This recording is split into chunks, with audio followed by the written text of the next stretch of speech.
10 मई 1857 दिल्ली की सड़कों पर अभी सवेरा उतर ही रहा था। हल्ला हुआ और पता चला कि मेरठ से आए हुए भारतीय सिपाहियों का एक दस्ता, जिन्होंने अंग्रेजी राज के विरुद्ध तगड़ा विद्रोह कर दिया था। यह है विद्रोह का प्रारंभ। 10 मई 1857 अंतिम मुगल बादशाह ये सिद्ध होने वाले थे, जो बस दिल्ली के लाल किले में रह रहे थे। कुछ बचा उचा नहीं था इनके पास, प्रारंभिक दौर में ही सही था, लेकिन राष्ट्रीयता की भावना, वो दीपक जलाया तो सही। इस विद्रोह को अंग्रेजी राज ने बहुत ही बर्बरता पूर्वक तरीके से कुचल डाला था। कहा जा रहा है कि जैसे जाने आलम का जाना, यानी कि नवाब साहिब का अवध से जाना, ऐसा दर्द दे रहा है कि जैसे लग रहा है कि शरीर से प्राण निकल रहा हो। जो रानी लक्ष्मीबाई का अदम्य साहस था ना, वो रानी लक्ष्मीबाई के अदम्य साहस का मुकाबला कोई नहीं कर पाएगा। पुजारी जी समझ गए कि रानी लक्ष्मीबाई क्या कहना चाह रही थी। उन्होंने वो हार निकाला और उसी घुड़सवार को दिया, बोला जल्दी से यहां से लेके निकलो दामोदर को, और ये मोतियों की माला बेच करके दामोदर का बस पालन पोषण कर देना। हेलो एवरीवन, स्वागत है आप सभी लोगों का पीडब्ल्यू ऑनली इसके इस वंडरफुल प्लेटफॉर्म पे। मैं आपका फैकल्टी जावेद हक, और यूपीएससी 2026 के लिए संभव बैच के इस सीरीज को आगे बढ़ाते हुए आधुनिक भारत के इतिहास के संदर्भ में मैं आपके लिए आज के इस सेशन में लेकर के आया हूं 1857 का विद्रोह, जो हमारा लेक्चर नंबर 6 है। और ये टॉपिक प्री और मेंस दोनों ही एग्जाम्स के लिए बहुत ही महत्वपूर्ण है। तो इस टॉपिक में 1857 के विद्रोह में जो हम पढ़ने जा रहे हैं उस पर एक बार संक्षिप्त चर्चा कर लेते हैं कि 1857 का यह विद्रोह, इस विद्रोह को विद्रोही कहें या क्रांति भी कह सकते हैं। और अगर क्रांति कह सकते हैं तो क्यों, और अगर नहीं कह सकते हैं तो क्यों नहीं कह सकते, या परिभाषा के स्तर पे हम इसे शायद क्रांति ना कह पाए, लेकिन आउट ऑफ इमोशंस हम इसे सामान्यतया 1857 की क्रांति कह ही देते हैं। तो जो 1857 का विद्रोह हुआ, तो ये इतना सशक्त, इतना पावरफुल था, तो एक बार की तो ऐसे लगा कि जैसे ब्रिटिश राज भारत से उड़ ही जाएगा, ये समाप्त ही जाएगा और इंडियंस उखाड़ करके फेंक देंगे अंग्रेजी राज को।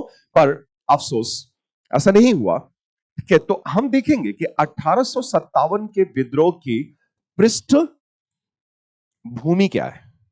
ठीक है, बैकग्राउंड में क्या चल रहा था, और पृष्ठभूमि वो जो पिछले 100 वर्षों की पृष्ठभूमि थी, जो पिछले 100 वर्षों की गतिविधियां थी। यद्यपि कि हम इससे पिछले लेक्चर्स में अच्छे से पढ़ चुके हैं, तो हमने पढ़ा इसके पहले, आप अगर नहीं पढ़े हैं तो उसको ध्यान से फिर से पढ़िएगा। आदिवासी एवं कृषक विद्रोह जो हमने पढ़ा, वो पृष्ठभूमि ही तो है 1857 के विद्रोह की पृष्ठभूमि।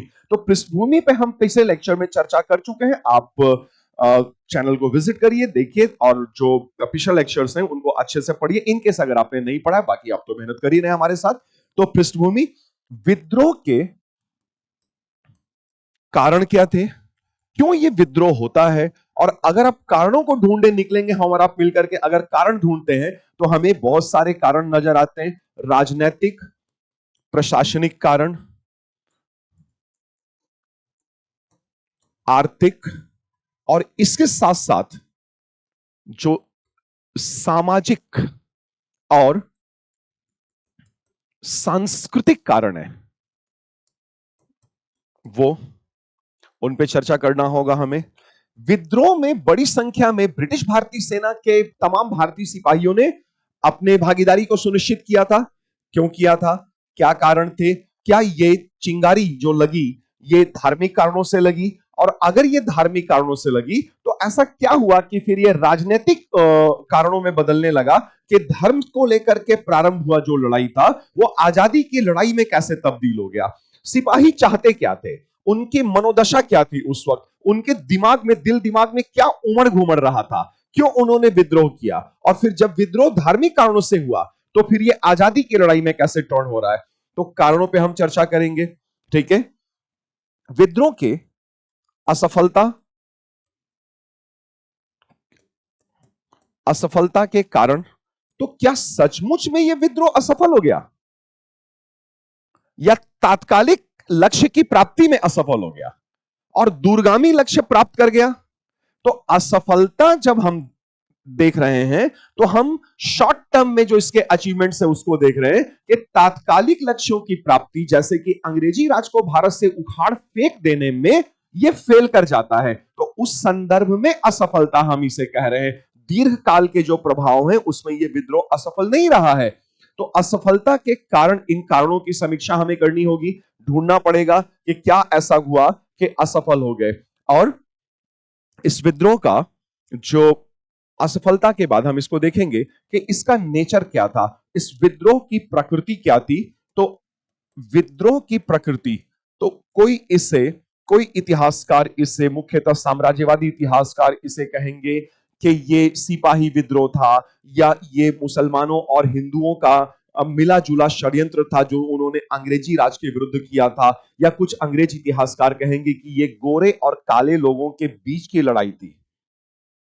ठीक है, राष्ट्रवादी इतिहासकार ये कहेंगे कि ये भारतीय राष्ट्रीय स्वतंत्रता का पहला संघर्ष था, first planned war of Indian independence. क्या ये बात पूरी तरह से सही है? और अगर नहीं तो क्यों नहीं सही है? तो अगर ये सिपाही विद्रोह नहीं है, अगर ये पूरी तरह से सिपाही विद्रोह नहीं है, अगर ये काले गोरे के बीच की लड़ाई नहीं है, या फिर ये नहीं है, ये नहीं है, तो फिर भाई वास्तव में है क्या?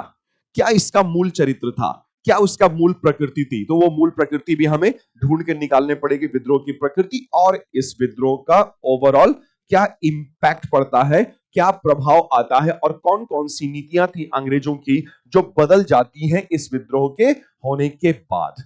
तो इतनी सारी बातों पे हमें विस्तृत चर्चा करनी है, और हम यहां से आगे जब बढ़ते हैं तो चलिए मैं शुरू करता हूं इसको, हम लोग अपना चर्चा बढ़ाते हैं आगे। लेकिन इसके पहले हमेशा की तरह आप लोगों के लिए बड़ी ही महत्वपूर्ण सूचना देनी है इस लेक्चर के पहले, कि अगर यूपीएससी फाउंडेशन कोर्स आप प्लान कर रहे हैं और यूपीएससी की तैयारी को अच्छे तरीके से, मजबूत तरीके से सुनिश्चित करना चाहते हैं, तो 1 ईयर प्रोग्राम 2026 के लिए वो हमारा प्रहार बैच होता है, प्रहार इंग्लिश, प्रहार हिंदी और Titan English medium exclusive batch है जो 22,999 पे अवेलेबल होता है। लेकिन आप बच्चों के लिए वो 9,999 पे है, और अगर 2 ईयर फाउंडेशन कोर्स करना चाह रहे हो तो आपका बहुत स्वागत है। और ये संकल्प इंग्लिश बैच, संकल्प हिंदी और पिनाकल इंग्लिश बैच जो 25,999 पे अवेलेबल होता है, सिर्फ आप बच्चों के लिए 13,499 पे अवेलेबल कराया जा रहा है। और 3 year program 2028 UPSC civil services examination CSC के लिए प्रारंभ बैच, ये कॉलेज गोइंग स्टूडेंट्स के लिए इंग्लिश प्लस हिंदी मीडियम में जो 59,999 पे अवेलेबल होता है, लेकिन वो आप बच्चों के लिए सिर्फ 31,999 पे अवेलेबल कराया जा रहा है। तो चलिए हम आज के अपने इस टॉपिक को आगे बढ़ाते हैं, अपनी चर्चा को आगे बढ़ाते हैं। तो 10 मई 1857 दिल्ली की सड़कों पर अभी सवेरा उतर ही रहा था, and the city of Delhi had not yet woken up. अभी दिल्ली शहर नींद से जागा भी नहीं था, अभी उठ ही रहे थे लोग, तब तक हल्ला हुआ और पता चला कि मेरठ से आए हुए भारतीय सिपाहियों का एक दस्ता, जिन्होंने अंग्रेजी राज के विरुद्ध तगड़ा विद्रोह कर दिया था, और वो जमुना जी पार करते हैं, यमुना नदी जमुना जी पार करते हैं, और जमुना जी पार करके जब वो दिल्ली शहर में प्रवेश करते हैं अहले सुबह, अर्ली इन द मॉर्निंग, तो उन्हें दिखाई देता है चुंगी का एक दफ्तर, और वो उस चुंगी के दफ्तर में लगाते हैं आग, और वो दिल्ली के लाल किला की ओर बढ़ चलते हैं। तो अब यह है विद्रोह का प्रारंभ। 10 मई 1857 वो दिल्ली के लाल किले की ओर बढ़े। तो सवाल यहां यह है आप लोगों से कि जब ब्रिटिश भारतीय सेना के भारतीय सिपाहियों ने मेरठ में जो स्टेशन थे उस समय उन्होंने विद्रोह किया, तो फिर वो कहीं भी किसी भी दिशा में जा सकते थे, तो दिल्ली की तरफ, और उसमें भी दिल्ली के लाल किले की तरफ क्यों बढ़ते हैं? तो उसका जवाब यह है कि जब वो लाल किले की तरफ बढ़ते हैं तो लाल किले में नाम मात्र के मुगल बादशाह, नाम मात्र के शहंशाह ए हिंदुस्तान बहादुर शाह द्वितीय जफर रह रहे होते हैं। बहादुर शाह द्वितीय जफर अंतिम मुगल बादशाह ये सिद्ध होने वाले थे, जो बस दिल्ली के लाल किले में रह रहे थे। कुछ बचा उचा नहीं था इनके पास, साम्राज्य तो न जाने कब का खत्म हो चुका था। बस ये एक सिंबॉलिक हेड बने हुए थे, एक प्रतीकात्मक शहंशाह ए हिंदुस्तान बन करके रह गए थे। तो जब इनके पास कुछ था ही नहीं, इस बूढ़े बादशाह 80 वर्ष की उम्र के इस बूढ़े बादशाह के पास जब रहनुमाई के लिए कुछ बचा ही नहीं था, तो फिर विद्रोही सिपाही इनके पास गए क्या करने? तो दरअसल जब वो इनके पास पहुंचे तो उनका उद्देश्य यह था कि वो बहादुर शाह जफर से आग्रह करें कि कृपया वो अपना नेतृत्व विद्रोही सिपाहियों को प्रदान कर दें, अपना नेतृत्व प्रदान कर दें किसी तरह से। तो जब विद्रोहियों के साथ शहंशाह ए हिंदुस्तान का नाम के ही सही, शहंशाह ए हिंदुस्तान का जब नाम जुड़ जाएगा, तो विद्रोहियों का जो कारण है विद्रोह करने का, उनके कारण को वैधता मिल जाएगी कि देखिए सम्राट भी हमारे साथ है, हमने जो किया एकदम अपनी जगह पे सही किया, हमने कोई गलत काम नहीं किया है। तो कारण को वैधता देने के लिए, लीगैलिटी लेने के लिए, कारण को वैधता देने के लिए वो शहंशाह ए हिंदुस्तान बहादुर शाह द्वितीय जफर के पास पहुंचते हैं। और प्रारंभिक हिचकिचाहट के बाद, शुरू में तो ये बूढ़े बादशाह थोड़े घबरा से जाते हैं कि विद्रोही सिपाही, और जब विद्रोही सिपाही चले तो उनके पीछे पीछे लोगों का पूरा हुजूम चला। उसमें आम लोग, किसान और सामान्य जन, वो बर्बाद हो चुके शासक, रियासतों के बर्बाद हो चुके रूलर्स, जिनके विशेषाधिकार छीन चुके थे, बहुत सारे अवध के तालुकदार, वो सब पीछे पीछे पीछे पीछे चले आ रहे थे। तो पूरा हुजूम बन चुका था। तो बूढ़े बादशाह थोड़े घबरा से गए। तो फिर उन्होंने आगरा के लेफ्टिनेंट गवर्नर एंड्रयू फ्रेजर को इन्फॉर्म किया कि ऐसा ऐसा हो गया है। लेकिन फिर जब लगभग थोड़ा सा प्रेशराइज करते हुए विद्रोही सिपाहियों ने इनसे अपना नाम देने का आग्रह किया, लगभग कन्विंस किया, थोड़ा सा प्रेशराइज करके, मान जाइए, बता दे रहे हैं, तो मान जाते हैं। बोले ठीक है चलो, विद्रोह में भागीदारी सुनिश्चित कर दिया। और जैसे ही बादशाह ने भागीदारी सुनिश्चित कर दी, नाम के ही सही, कागज पे ही सही, तो विद्रोही सिपाहियों को और अन्य जनों को जो विद्रोही सिपाहियों के साथ हो लिए थे, उनको अपने कारण की लीगैलिटी, वैधता मिल गई। तो ये मेरठ में जो सिपाही वहां पे स्टेशन थे, वो अंग्रेजी राज की, भारत की जो बरतानिया सरकार थी, इससे बड़े क्रोधित नाराज चल रहे थे। और ये तो 10 मई की बात है, मार्च में ही एक पृथक घटना घटी थी जो चिंगारी मानी जा सकती है। वो थे मंगल पांडे, 34वीं नेटिव इन्फेंट्री के मंगल पांडे, जिन्होंने अपने सुपीरियर अधिकारी की बात को मानने से साफ इनकार कर दिया था। बात मानने से ही इनकार कर दिया था, ऑर्डर लेने से ही इनकार कर दिया था कि उनको कहीं से यह सुनाई दिया था कि वो जो नई नई बंदूकें आई थी रॉयल एनफील्ड कंपनी से बन करके बर्तानिया से, उनमें उसमें जो बुलेट्स थी, कार्टिजेस थे, उनमें चर्बी लगी हुई थी। और ये बात फैली, ये अफवाह फैली कि उस चर्बी में गाय और सुअर की चर्बी मिलाई गई है। और फिर मंगल पांडे जी को लगा कि इससे तो हमारा धर्म ही भ्रष्ट हो जाएगा, और जब धर्म ही भ्रष्ट हो जाएगा तो जीवन में बचेगा क्या। ऐसा उन्होंने कहा, कि जब सिपाहियों ने कहा और मंगल पांडे जी ने भी, कि जब धर्म ही भ्रष्ट हो जाएगा हमारा, तो हमारे पास बचा क्या रह जाएगा। तो नहीं, चर्बी वाले कारतूस का तो इस्तेमाल नहीं करेंगे, चाहे जो हो जाए। मारा उन्होंने, अपने सुपीरियर ऑफिसर को मार के खत्म किया और विद्रोह। लेकिन मंगल पांडे का हश्र वही हुआ और वो शहीद हो गए। ऐसे लोग मरा नहीं करते, जरा ध्यान दीजिएगा शब्दों पर, ठीक है। शहीद हो जाते हैं मंगल पांडे। और ये मार्च की आइसोलेटेड इवेंट है। लेकिन यहां पर जो 10 मई 1857 की बात है, यहां पे कई भारतीय सिपाही जिन्होंने विद्रोह किया था और वो दिल्ली के लाल किले की ओर बढ़े थे। तो ये जो मेरठ में अंग्रेजी सेना के भारतीय सिपाही थे ना, वो सरकार से, ब्रिटिश सरकार से नाराज चल रहे थे, बड़े क्रोधित चल रहे थे, क्योंकि ये बात फैली कि जो एनफील्ड राइफल्स लाई गई हैं, एनफील्ड राइफल्स, जिन्होंने पुरानी बंदूकों, ब्राउन बेस, जिसमें बारूद बैरल की तरफ से, नाल की तरफ से भरा जाता था, उनको रिप्लेस किया गया था, एनफील्ड राइफल्स। और रॉयल एनफील्ड कंपनी इंग्लैंड की इन बंदूकों को, गोलियों को बनाती थी। Royal Enfield. और यही कंपनी तो बुलेट बनाती थी ना, मोटरसाइकिल, बाइक, बुलेट, डुक डुक डुक डुक वाली बुलेट बनाती थी। तो इसीलिए वो रॉयल एनफील्ड कंपनी, जो RE लिखा होता है बुलेट पे, या जो भी मीटियोर, सुपर मीटियोर, उसके कई सारे मॉडल्स हैं ना, बुलेट भी एक मॉडल है RE का, रॉयल एनफील्ड का एक मॉडल होता है बुलेट। ठीक है।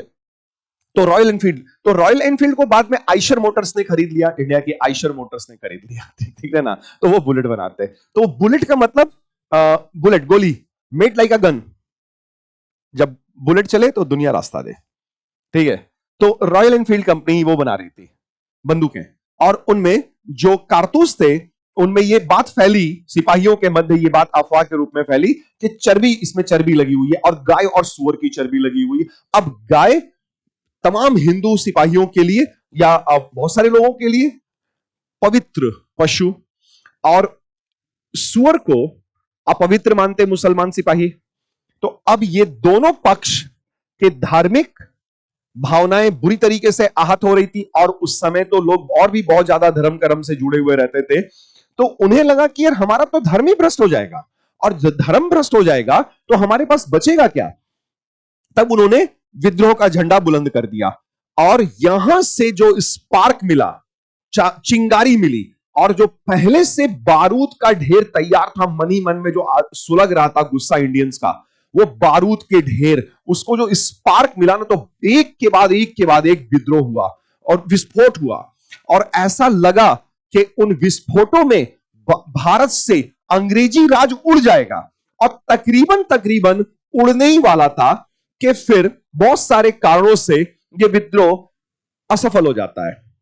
असफल हो जाता है। लेकिन यहां यह ध्यान रखिएगा आप लोग कि विद्रोह की असफलता उस वक्त के उद्देश्य को प्राप्त करने में असफल है।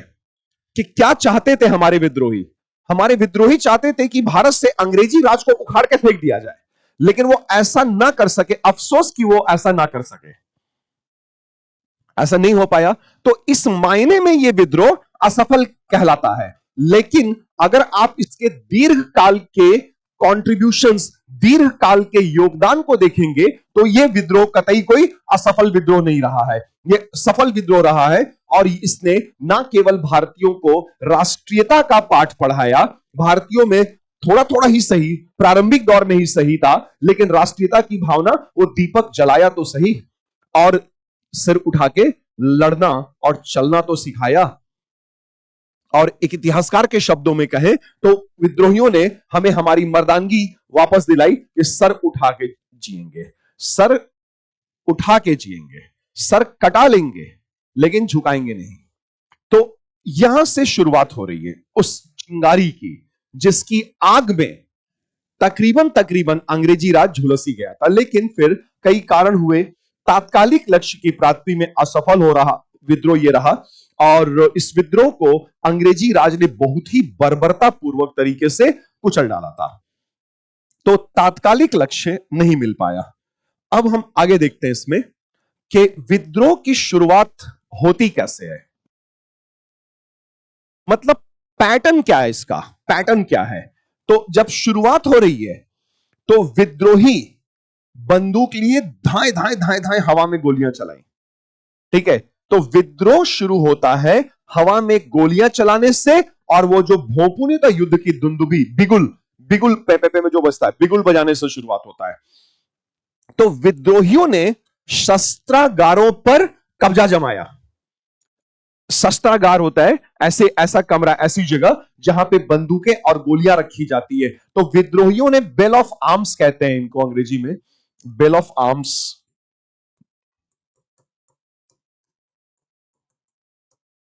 बेल ऑफ आर्म्स पे कब्जा जमाया। ठीक है। और जो कुछ ले सकते थे वहां से लिया। चर्बी वाले कारतूसों को छोड़ के, वो वैसे भी नहीं मिले थे ज्यादा। ठीक। और जहां जहां सरकारी इमारतें दिखाई दी, ये ले आग के हवाले, सरकारी इमारतों पर हमले किए। जो रिकॉर्ड उकॉर्ड थे, कागज पत्तर, सब जला वला के तहस नहस करना शुरू कर दिया। और जो अंग्रेज मिले उनको भी लपेट लिया। और अंग्रेजों के जो सहयोगी उत्पीड़क और अंग्रेजों के सहयोगी जो अंग्रेजों के साथ मिलकर के भारतीयों का शोषण करते थे, ऐसे भारतीय, उनको भी लपेटे में चपेटे में ले लिया विद्रोहियों ने। ठीक है, तो यह प्रारंभ हो रहा है।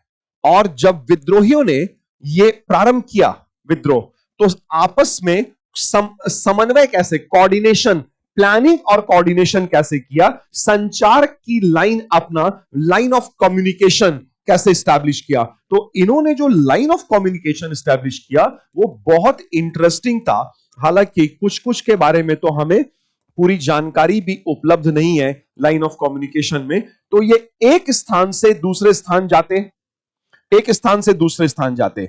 अब बहादुर शाह जफर का नाम विद्रोह से जुड़ चुका था और उन्होंने अपना नाम दे दिया था कि हां ठीक है, हमारे नाम पे ही विद्रोह होगा और मैं भी विद्रोह में शरीक हूं, मुझे भी विद्रोह में सम्मिलित माना जाए। तो इश्तेहार जारी किए जाते थे, एडवर्टीजमेंट, इश्तेहार, और इश्तेहार में आज्ञा से बहादुर शाह जफर शहंशाह ए हिंदुस्तान ऐसा लिखा होता था।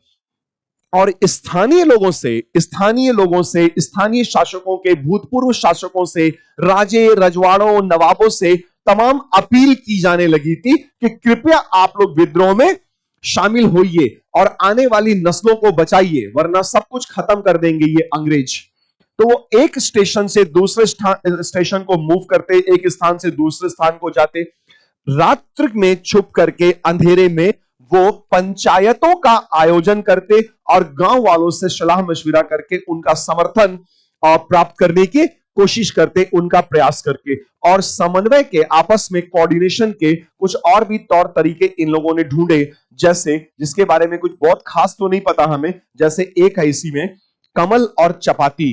कमल और चपाती के, एक आदमी कुछ चपातियां बनाएगा, 3-4 चपाती बनाएगा और वो आगे को हैंड ओवर कर देगा, फिर वहां से और चपाती बनेगी और हैंड ओवर करते जाएंगे। तो ऐसे करके चपातियों की संख्या भी बढ़ती जा रही है और लोगों के बीच में लगातार संपर्क भी बढ़ता जा रहा है और आम लोगों और विद्रोहियों के बीच में लगातार कोऑर्डिनेशन बना हुआ है। तो ये एक मींस ऑफ कम्युनिकेशन था कमल और चपाती को लेकर के। तो कमल और चपाती, चपाती के द्वारा विद्रोही कहते हैं कि वो आम जनता से, लोगों से संपर्क करते, और कमल के द्वारा आपस में संपर्क स्थापित किया करते थे। कैसे, इसके बारे में कोई बहुत ठोस जानकारी हमारे पास उपलब्ध नहीं है।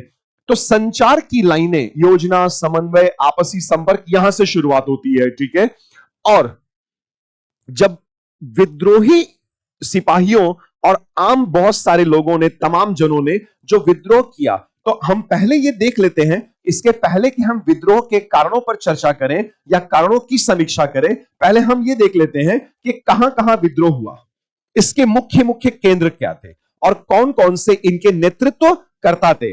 जैसे दिल्ली में तो हमने अभी देखा ही कि बहादुर शाह द्वितीय जफर और नाम मात्र के बादशाह और नाम मात्र के उनके सेनापति बख्त खान दिल्ली में। तो शहंशाह बहादुर शाह जफर द्वितीय और बख्त खान, और इधर कानपुर में नाना साहिब, या जिनको धुंधु पंत भी कहा जाता था, वो अंतिम मराठा पेशवा, जो हमने पिछले लेक्चर्स में पढ़ा, अंतिम मराठा पेशवा बहादुर शाह द्वितीय के दत्तक पुत्र थे, एडॉप्टेड सन, दत्तक पुत्र थे। और जब मराठा साम्राज्य तृतीय आंग्ल मराठा युद्ध में समाप्त हुआ, पेशवा का पद ही समाप्त कर दिया गया और बाजीराव द्वितीय को एक पेंशन पकड़ा करके कानपुर के बिठूर नामक स्थान पर भेज दिया गया। तो ये नाना साहिब धुंधु पंत भी यहीं आ गए थे और अंग्रेज इनको पेंशन, अब वो जो इनके फादर वाली पेंशन थी वो इनको ट्रांसफर हो गई थी, इनको मिलती थी। फिर अंग्रेजों ने इनको फिर पेंशन रोक दिया और फिर ये कानपुर में नाना साहिब ने विद्रोह किया। तो जब धुंधु पंत नाना साहिब ने विद्रोह किया तो इनको समर्थन मिला तात्या टोपे का, जो इनके साथ बड़ी ही हिम्मत और बहादुरी से लड़ते हैं। और इधर झांसी में रानी लक्ष्मीबाई, जिन्होंने सशक्त नेतृत्व प्रदान किया विद्रोहियों को, सशक्त नेतृत्व, रानी लक्ष्मीबाई और मौलवी अहमदुल्ला ने बहुत तगड़ा नेतृत्व दिया था। और रानी लक्ष्मीबाई की जो बहादुरी रही उन पे तो सुभद्रा कुमारी चौहान ने पोएटिक क्रिएशन भी किया है। बुंदेले हर बोलों के मुंह हमने सुनी कहानी थी, खूब लड़ी मर्दानी वह तो झांसी वाली रानी थी। ठीक है, तो और इधर लखनऊ में महक परी जिन्हें विद्रोही कहा करते थे, महक परी, और वो लखनऊ में बेगम साहिबा, बेगम हजरत महल और उनके पुत्र बिरजीस कादर, बिरजीस कादिर व बेगम हजरत महल। और इसी समय अंग्रेजी सरकार ने क्या किया था कि लखनऊ के नवाब साहिब जो थे वाजिद अली शाह, वाजिद अली शाह को गिरफ्तार कर लिया गया था कुशासन के, बैड गवर्नेंस के आरोप में, और उनको लखनऊ से जाने आलम को, नवाब साहिब को लखनऊ से कलकत्ता सफर पे रवाना कर दिया गया, सफर पे रवाना कर दिया गया था। तो बहादुर शाह जफर यहां पे, और लखनऊ में नवाब साहिब वाजिद अली शाह, दोनों में एक चीज कॉमन है, दोनों उर्दू के शायर थे। तो इन्होंने नवाब ऑफ अवध में वाजिद अली शाह ने, जो बड़ी अच्छी शायरी करते थे, उन्होंने जब इनका अवध इनसे छिन गया तो वो जो दर्द है ना अंदर में, वो छटपटाहट है, वो इनके शायरी में निकल के आ रही है। कि एक लाइन सुनाता हूं, ठीक है, इसमें बड़ा दर्द है, तो वाह वाह वाला नहीं है ये शायरी, ध्यान रखिएगा। ये कह रहे हैं कि ये चारों तरफ अपना लखनऊ देख रहे हैं, यार मेरा लखनऊ, मेरा अवध खत्म हो गया। तो दर और दीवार, दर मतलब फर्श, दरी बोलते हैं, दरी, दर और दीवार मतलब चारों तरफ, दरो दीवार पर हसरत से नजर करते हैं, दरो दीवार पर हसरत से नजर करते हैं, खुश रहो अहले वतन हम तो सफर करते हैं। सफर, SUFFER, सफर, कष्ट वाला। लखनऊ खत्म, रियासत खत्म, लखनऊ से कलकत्ता रवानगी गिरफ्तार होकर के, और सफर जर्नी, यात्रा, ये अंतिम यात्रा है। अब मैं जा रहा हूं, मेरा अवध खत्म हो चुका है, अंग्रेजी राज में लैप्स कर चुका है, विलय हो चुका है, मेरे पास कुछ नहीं बचा रह गया है। तो नवाब साहिब इस तरह से बड़े दुख के साथ अवध से अंतिम विदाई लेते हैं, ये कहते हुए कि दरो दीवार पर हसरत से नजर करते हैं, खुश रहो अहले वतन हम तो सफर करते हैं, खुश रहो अहले वतन हम तो सफर करते हैं। इसी दर्द को अन्य लोगों ने जब अपने तरीके से लिखा और अवधी या क्षेत्रीय भाषाओं में, बोलियों में लिखा, तो उसमें यह कहा गया कि जैसे एक बेटी जब विदा होती है विवाह के वक्त, शादी के वक्त, तो वो जो दर्द फील करती है अपने पिता से बिछुड़ने का, तो उसी तरह से नवाब साहिब वो दर्द फील कर रहे हैं अवध से बिछोह का। तो वो बिछोह की भावना जो है ना, वो बिछुड़ने की भावना, आह, वो उनके शायरी में निकल रही है, और अन्य लोग भी इस दर्द को फील कर पा रहे हैं। तो वो कह रहे हैं जैसे कि बाबुल रे मेरा नैहर छुटोरी जाए, बाबुल रे मेरा नैहर छुटोरी जाए, कि हे पिता, हे पापा, अब तो मेरा ये नैहर, ये मेरा मायका, आपका घर तो अब छूट रहा है। तो वो जो दर्द होता है ना विदाई के वक्त का, दुल्हन का वो दर्द होता है, वो दर्द इसको इस तरह से बयान किया जा रहा है कि नवाब साहब जैसे कोई बेटा बेटी हो और अवध कोई माँ बाप हो और उनसे छूट रहा है, और वो जैसे कहते हैं कि शरीर से प्राण निकल जाना।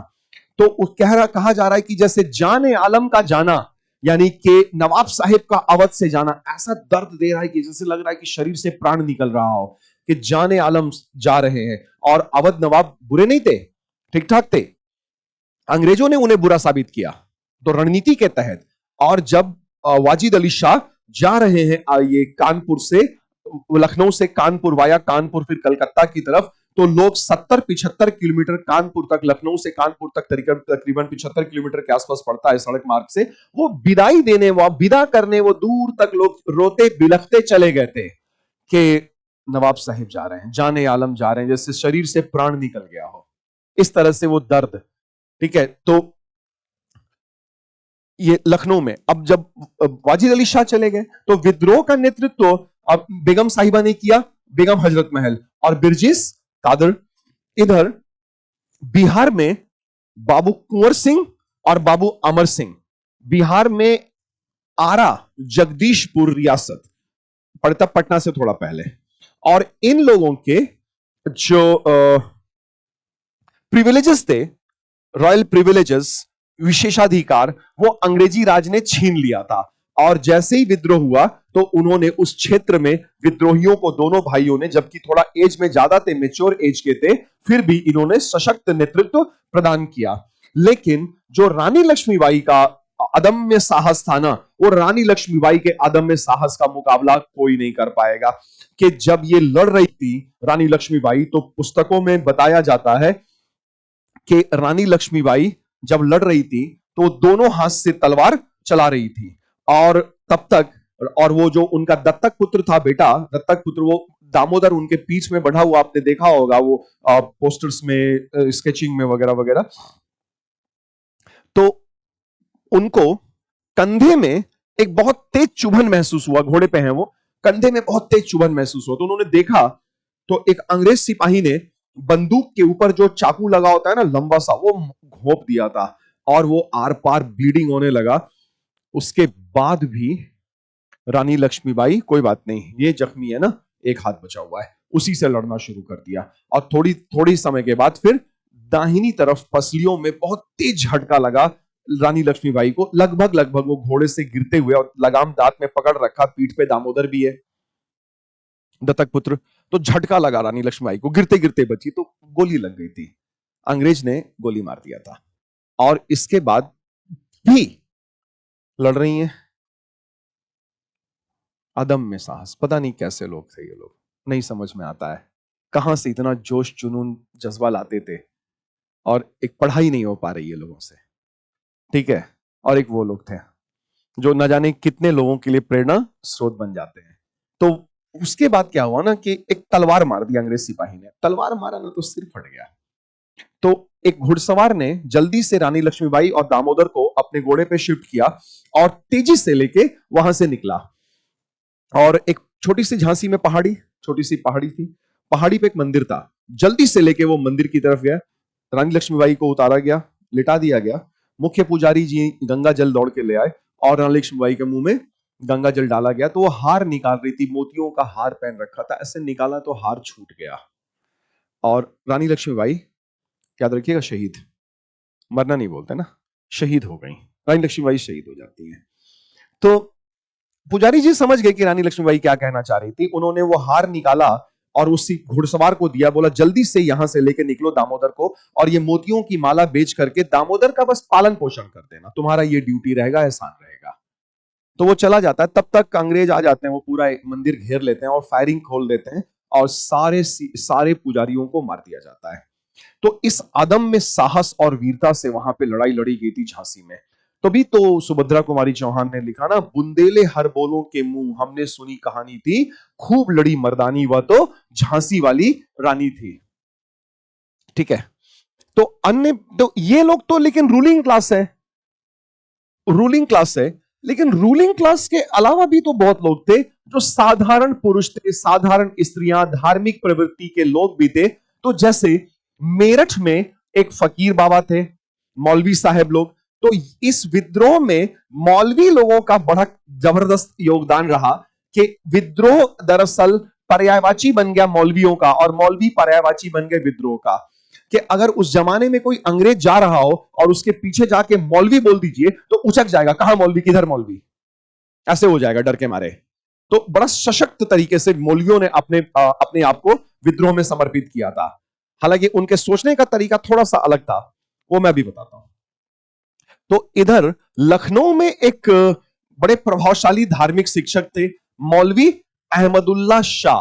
ठीक है, तो मौलवी साहेब, मौलवी अहमदुल्ला शाह, और जब ये चलते थे पालकी में चलते थे, तो जब ये पालकी में चलते थे ना, तो इनके आगे पीछे लोगों का हुजूम चलता था, और डंका, एक ड्रम जैसा होता है, वो ड्रम पीटते पीटते, डुगडुगी ड्रम पीटते पीटते चलते थे लोग इनके आगे पीछे पालकी के इनके। तो इनका नाम ही पड़ गया डंका शाह। और मेरठ में तो नहीं, लखनऊ में, बल्कि मेरठ में तो गए नहीं, लखनऊ में एक जगह पड़ता है चिन्हट।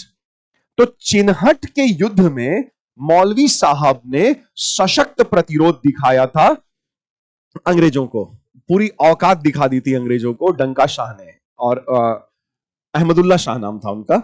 और इधर देखिए ये लोग तो है ही हैं स्थानीय, बड़ौत वेस्टर्न यूपी में बड़ौत तहसील है, तो वहां पर एक स्थानीय नेता शाहमल थे, उन्होंने भी विद्रोह में अपनी भागीदारी को बड़े अच्छे तरीके से सुनिश्चित किया। और इधर यहां तक कि छोटा नागपुर पठार की तरफ कोल जनजाति के लोगों का भी इसी समय विद्रोह हुआ था। 1857 के विद्रोह में वो लोग भी शरीक हो गए थे। तो ऐसा नहीं है कि 1857 के विद्रोह में सिर्फ रूलिंग क्लास ही लीडरशिप दे रहा है, बहुत सारे आम लोग भी लीडरशिप अपना नेतृत्व प्रदान कर रहे हैं। और खैर विद्रोही सिपाही तो है ही हैं जो मुख्य भूमिका में थे, लेकिन उनके साथ अब किसान, मजदूर, आम लोग, अवध के तालुकेदार और वो जमींदार बर्बाद हो चुके जो सूर्यास्त के नियम के चपेटे में आ चुके थे, वो सब सम्मिलित हो चुके थे।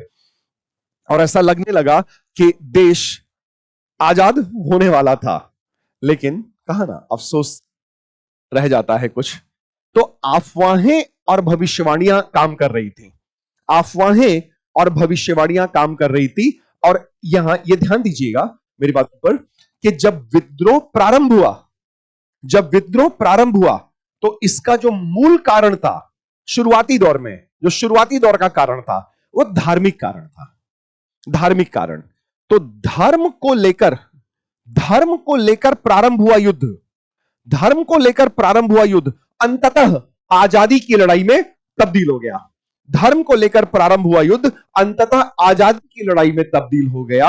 और इस बात में तनिक भी संदेह नहीं है कि विद्रोही पुरानी व्यवस्था को स्थापित करना चाहते थे, फिर से पुरानी व्यवस्था को लाना चाहते थे, अंग्रेजी राज को उखाड़ फेंक कर, जिसका प्रतिनिधि सही मायनों में, उन विद्रोहियों के हिसाब से सही मायनों में दिल्ली के शहंशाह बहादुर शाह द्वितीय जफर थे।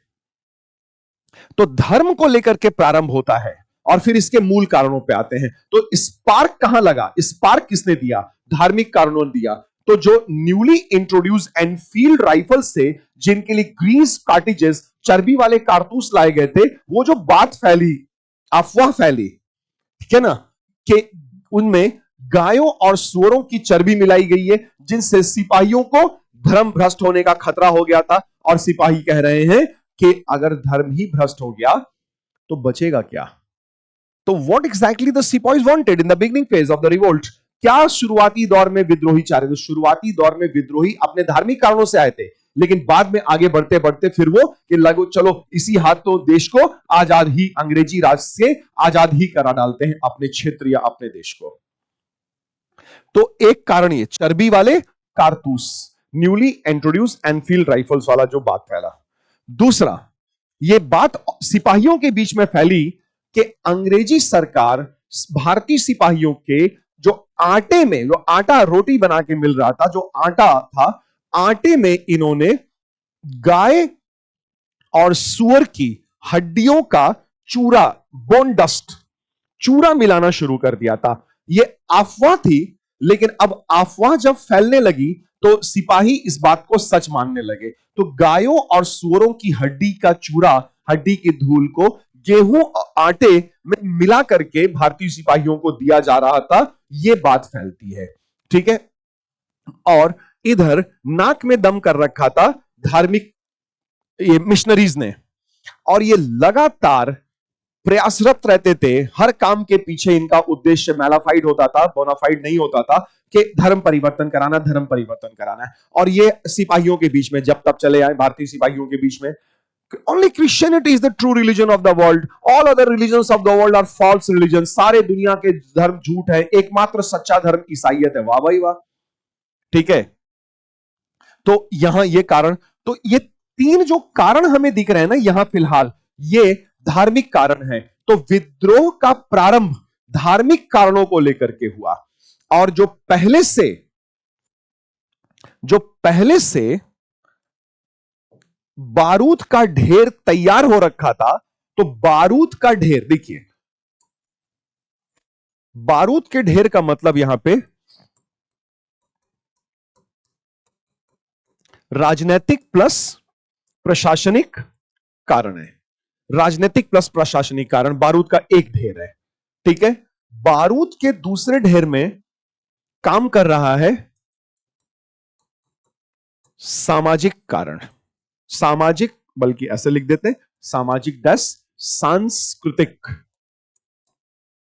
सामाजिक सांस्कृतिक कारण काम कर रहे हैं। और बारूद का तीसरा ढेर वो आर्थिक पक्ष है, जैसे लगान बंदोबस्त, हस्तकरघा उद्योगों की बर्बादी। तो आर्थिक कारण, ये तीन ये मूल कारण है, मेन रीजंस हैं, ठीक है, मुख्य कारण है। तो इन्हीं मुख्य कारणों को हम कहते हैं कि ये बारूद के ढेर हैं। तो बारूद के ढेर नंबर 1, बारूद का ढेर नंबर 2 और ये 3। अब जब बारूद के ढेर में चिंगारी मार देंगे तो ये भड़ाम भड़ाम विस्फोट कर जाएगा। और जो चिंगारी आई ना, वो चिंगारी, वही चिंगारी वो चर्बी वाले कारतूस बन गए। भले ही अफवाही सही, लेकिन बने तो सही। चिंगारी, स्पार्क, और जैसे ही स्पार्क मिला तो ये तीनों बारूद के ढेर भड़ाम भड़ाम भड़ाम फटे और आग लगी पूरे देश में। जबरदस्त लपटे लपटे उठने लगी और उन लपटों में ऐसा लगा कि अंग्रेजी राज उड़ जाएगा, लेकिन बच गया, वरना देश तो उसी समय ही आजाद हो गया होता। ठीक है, तो यहां जो आग पकड़ती है ना, वही है 1857 का महाविद्रोह। बस आप ये ध्यान दे रहे होंगे शायद कि मैं बार बार महाविद्रोह कह रहा हूं और क्रांति क्यों नहीं कह रहा हूं। तो आप चाहे तो इमोशनली इसको क्रांति भी कह सकते हैं, आउट ऑफ इमोशंस इसको क्रांति भी कह सकते हैं, मुझे इस बात से कोई आपत्ति नहीं है, बल्कि खुशी होगी कि आप इसको क्रांति कहिए। परंतु इतिहास की एक परिभाषा होती है कि जब महाविद्रोह हो और वो अपने लक्ष्यों को प्राप्त कर ले, तो वो जब आमूलचूल पूरा का पूरा परिवर्तन हो जाता है, समाज बदल जाए, अर्थव्यवस्था पूरी की पूरी बदल जाए, राजनीतिक व्यवस्था पूरी की पूरी बदल जाती है, तो उसी घटना को क्रांति की संज्ञा दे दी जाती है। अब यहां चूंकि हमारा जो मूल उद्देश्य था वो अंग्रेजों को देश से लात मार के बाहर करने का था और हम अपने उस मूल उद्देश्य को प्राप्ति नहीं कर पाए, इसी कारणवश इसको इतिहासकार क्रांति ना बोल करके विद्रोह कहते हैं। लेकिन हम इसे विद्रोह क्यों कहें, हम ये तो बहुत बड़े पैमाने पे हुआ था, तो इससे महाविद्रोह इंस्टेड ऑफ द रिवॉल्यूशन। तो क्रांति आपको कहना है बेशक कहिए, लेकिन परिभाषा के स्तर पे हम इसे मेंस के उत्तर लेखन में महाविद्रोह लिखेंगे, क्योंकि हो सकता हो एग्जामिनर को जो आंसर स्क्रिप्ट इवैल्यूएटर हैं उनको ये लगे कि लग रहा है इस बच्चे को क्रांति और महाविद्रोह के विषय में जानकारी नहीं है और ये महाविद्रोह को क्रांति लिख रहा है, तो इंप्रेशन खराब हो सकता है। तो ठीक है, लिखने के स्तर पे हम महाविद्रोह लिखेंगे, मन ही मन हम इसको क्रांति मानते रहेंगे। ठीक है, तो बारूद का ढेर तैयार था एक, ठीक है, बारूद का ढेर तैयार था और चिंगारी के लिए, ये विस्फोट के लिए एक चिंगारी ही काफी थी, और वही चिंगारी मिला चर्बी वाले कारतूस से। ठीक है ना, चर्बी वाले कारतूस। और फिर इसमें एक और अफवाह जुड़ती है कि आटे में गाय और सुअर की हड्डियों का चूरा मिलाया जा रहा है और नाक में दम कर ही रखा था पहले से ईसाई मिशनरियों ने, अंग्रेज ईसाई मिशनरियों ने, जो 1813 के चार्टर अधिनियम से ही ये अंग्रेज मिशनरी भारत आने लगे थे। और भारत आने का उनका, पूंजीपतियों के साथ ही साथ भारत आने का उनका एक सूत्री कार्यक्रम आप जानते ही हैं, धार्मिक रूपांतरण, religious conversion of Hindus and मुसलमान एंड ट्राइबल्स इनटू क्रिश्चियनिटी, ये होता है। तो अब हम ये देखते हैं, देखिए कि पहले तो यहां ये देख लेते हैं कि जो अफवाहें थी एनफील्ड राइफल्स, ग्रीट कार्टिजेस और ग्रीस कार्टिजेस के लिए चर्बी वाले कारतूस का, और धर्म परिवर्तन तो अफवाह की बात नहीं है, तो सच बात है। और तो एक अफवाहें और भविष्यवाणियां जो होती है ना, अफवाहें, तो ये सवाल ये है कि लोग अफवाहों में भरोसा क्यों करते हैं। अफवाहों में कोई भरोसा कर रहा है तो उसका जरूर कुछ बेस मिल रहा होगा, कुछ कारण मिल रहा होगा। तो अफवाह में इसलिए भरोसा होने लगा था भारतीय सिपाहियों को, विद्रोहियों को, क्योंकि अंग्रेजों ने कुछ कदम उठाए थे। यद्यपि कि आप मानवतावादी दृष्टिकोण से देखेंगे तो आपको वो कदम सकारात्मक लगेंगे, मानवतावादी दृष्टिकोण से वो कदम सकारात्मक लगेंगे, लेकिन अंग्रेजों का इंटेंशन सकारात्मक नहीं है। ठीक है, अब देखिए, जैसे 1829 पहला 1829, यद्यपि कि यह कानून राम मोहन रॉय के अथक प्रयासों से ही पारित हुआ था, ठीक है, 1829 के अधिनियम की धारा 17 के अंतर्गत सती प्रथा को दंडात्मक अपराध, मर्डर, दंडात्मक अपराध घोषित कर दिया गया था कि कोई भी व्यक्ति यदि सती प्रथा का पालन करते हुए पकड़ा गया तो उस पर मुकदमा हो जाएगा, हत्या का मुकदमा दायर हो जाएगा। तो एक यहां अब मानवतावादी दृष्टिकोण से तो यह ठीक लग रहा है लेकिन बहुत सारे भारतीयों को उस जमाने में यह लग रहा है कि अंग्रेजों से क्या लेना देना, हमारा आंतरिक मामला है, हमारी प्रथा है, सही है गलत है जो है हमारी प्रथा है, तो अंग्रेजों से क्या लेना देना भाई इसमें, ये क्यों हमारे आंतरिक मामलों में टांग अड़ा रहे। तो एक तो ये, फिर 1843 के एक अन्य कानून अधिनियम की धारा 5 के अंतर्गत गुलाम रखे जाने को प्रतिबंधित कर दिया। अंग्रेजी सरकार ने गुलामी प्रथा पर रोक लगा दी, और जो गुलामी प्रथा पे रोक लगी ना, तो बहुत सारे लोग जो गुलाम रखा करते थे वो एकदम से सारे के सारे गुलाम सड़क पे आ गए। तो मानवतावादी दृष्टिकोण से तो आपको यह ठीक लग रहा है कि यार बढ़िया हुआ गुलामी प्रथा पे रोक लगी, लेकिन जरा दूसरे दृष्टिकोण से देखिएगा तो अचानक से एक झटके में हजारों गुलाम सड़क पे, खाने का ही नहीं जुगाड़ है, करे तो करे क्या। अब इसी का फायदा उठा लिया अंग्रेज पूंजीपतियों ने, उन्होंने बोला मॉरिशस चलोगे, त्रिनिदाद टोबैगो चलोगे, हमारी इस उपनिवेश में चलोगे, वहां पे मकई उगाएंगे, वहां पे कपास उगाएंगे, वहां पे अफीम उगवाया जाएगा और तुम लोग को खाना मिलेगा, कुछ पैसा भी देंगे। तो बोले हाँ हुजूर माई बाप चलेंगे ना, क्योंकि तो खाने के लाले पड़ जाएंगे। तो इन ऐसे बहुत सारे गुलामों को मजदूर बना के अंग्रेज पूंजीपतियों ने उठा लिया। देखिए कहां से कहां मामला जुड़ रहा है। और वो अग्रीमेंट करते थे जिसको ये लोग गिरमिटिया कहते हैं, गिरमिटिया अग्रीमेंट को। और 5 साल का अग्रीमेंट होता था, 5 साल का अग्रीमेंट, और 5 साल के एग्रीमेंट में इन लोगों को ले जाया जाता, एग्रीमेंट ले जाने का होता, वापस लाके छोड़ने का नहीं होता था। तो जो मजदूर एक बार गया इंडिया से, देश से, मुल्क से, वतन से गया अपनी मिट्टी से, वो दोबारा कभी लौट के आया ही नहीं, ठीक है। तो यहां ये दिक्कत। और इसके अलावा एक और कानून 1856 के अधिनियम की धारा 10(5)(15) के अंतर्गत जो विधवा पुनर्विवाह हो रहा ना, तो विधवा पुनर्विवाह को कानूनी मान्यता या कानूनी वैधता प्रदान कर दी अंग्रेजी सरकार ने, कानूनी वैधता। तो फिर से यह मानवतावादी दृष्टिकोण से सही लग रहा है हमें और ठीक भी है। लेकिन यहां पर देखिए बहुतेरे भारतीय ऐसे होंगे उस जमाने में, आज की तो बात है नहीं, हम 1857 की बात कर रहे हैं, तो उस समय बहुतेरे भारतीय ऐसे जिनको यह लग रहा कि अरे अब ये दिन आ गए हैं कि विधवाओं का पुनर्विवाह कराया जाएगा। हालांकि ये कुप्रथा है उस जमाने में, लेकिन उस समय बहुत सारे लोगों को ऐसा फील दे रहा है कि यार ये तो सरासर हमारे मामले में, आंतरिक मामलों में टांग अड़ाने जैसा हो गया। और इधर मिशनरियों की भूमिका, ये लगातार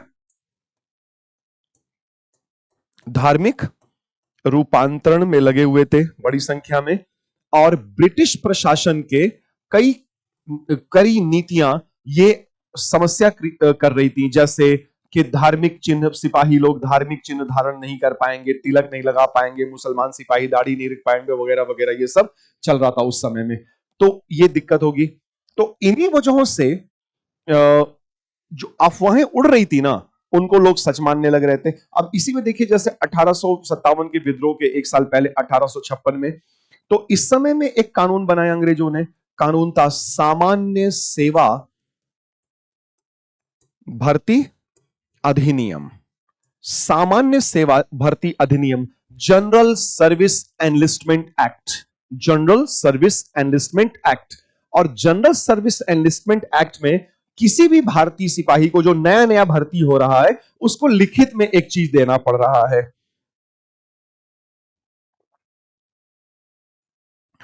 वो क्या लिखित में देना पड़ रहा है? कि नौकरी तभी करो भाई जब ये बताओ, लिखित में साइन करके दो, अंडरटेकिंग, अंडरटेकिंग बोलते हैं उसको, कि जहां भेजा जाएगा वहां सेवा दोगे अपनी, लड़ोगे जाके, चाहे भारत के अंदर चाहे भारत के बाहर। तो भारत के अंदर तो लड़ने में सिपाहियों को कोई समस्या नहीं है, लेकिन भारत के बाहर जाने में एक समस्या आ रही थी, जाति प्रथा की बंदिश। और वो बंदिश ये थी जाति प्रथा की कि अगर समुद्र पार करके गए, जहां मुंजा ग्रास नहीं होती, दूब घास, मुंजा घास नहीं होती, वहां गए और वहां से अगर वापस आए तो आपको आपकी ही जाति वाले आपके जाति से वंचित कर देंगे, बहिष्कृत कर देंगे और आपका कर देंगे हुक्का पानी बंद। तो भारी समस्या। जैसे सेवाराम नाम का एक सिपाही है और वो समुद्र पार करके बे ऑफ बंगाल क्रॉस करके जाता है और अंग्रेजों की सेवा करने, उनके लिए लड़ने। वापस जब लौट के आता है अपने बैरक में, तो उसके जाति के सिपाही उसको उसी के बैरक में अब जाति बहिष्कृत कर देते हैं और उसका हुक्का पानी बंद, no social interaction, not anymore, ये हो जाता है। तो ये सामान्य सेवा भर्ती अधिनियम बड़ा मुश्किल कर रहा।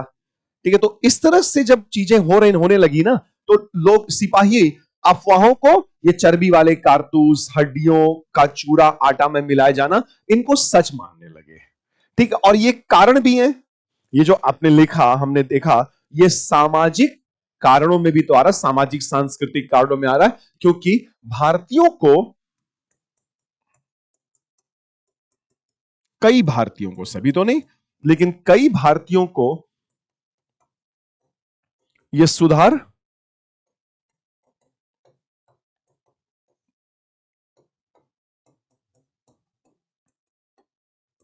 आंतरिक मामलों में हस्तक्षेप लग रहे थे।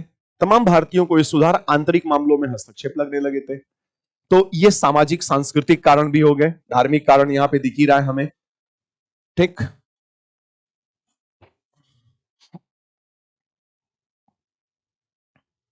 इसके अलावा देखिए, हम यह भी देखेंगे कि विद्रोह के राजनीतिक प्रशासनिक कारण भी हैं। तो धार्मिक, सामाजिक, सांस्कृतिक मैंने आपको बता दिया, कारणों पे चर्चा कर रहे हैं हम। ठीक है, तो अब राजनीतिक देखते हैं कि राजनीतिक में हम ये देख रहे हैं कि जो ये विद्रोह के ठीक पहले जो governor general of British India है, डलहौजी, विद्रोह के टाइम तो कैनिंग है, एक ठीक पहले डलहौजी है। तो डलहौजी का जो डॉक्ट्रिन ऑफ लैप्स पॉलिसी है, जिस पे हमने पिछले लेक्चर्स में चर्चा किया है, उसको ध्यान से पढ़ लीजिएगा। अगर इन केस अगर नहीं पढ़ा होगा तो पढ़ा तो बहुत ही अच्छी बात है। तो और पढ़ भी रहे होंगे आप लोग, संभव है, बिल्कुल संभव है, हमारे और आपके सम्मिलित प्रयास और सशक्त मेहनत से। उसमें आप लोगों को बहुत मेहनत करना है, ठीक है ना। तो जो डॉक्ट्रिन ऑफ लैप्स है, राज्य हड़प का सिद्धांत या व्यपगत का सिद्धांत है कि यदि कोई ब्रिटिश डिपेंडेंसी स्टेट है या सब्सिडरी स्टेट है और उसका राजा बिना अपने बायोलॉजिकल सन के मर जाता है, तो गोद लिए हुए बेटे को वो राज्य नहीं जाएगा इनहेरिटेंस में, और वो राज्य लैप्स कर जाएगा ब्रिटिश भारत में, ब्रिटिश इंडिया में, और वो ब्रिटिश इंडिया का इंटीग्रल पार्ट बन जाएगा। इसमें बहुत सारे रियासतें चली गई, सतारा चला गया, जैतपुर चला गया, संभलपुर गया, बघाट गया, उदयपुर, झांसी चला गया, नागपुर गया। सतारा, जैतपुर, संभलपुर, बघाट, उदयपुर, झांसी, नागपुर। लेकिन अवध का केस फंस गया, क्योंकि अवध में नवाब साहब है वाजिद अली शाह, और बेगम साहिबा है हजरत महल, महकपरी बेगम हजरत महल, उनका एक बेटा भी है बिरजिस कादिर, और वो एप्लीकेबल ही नहीं है। तो अब जैविक पुत्र है, दत्तक भी नहीं है, जैविक पुत्र है।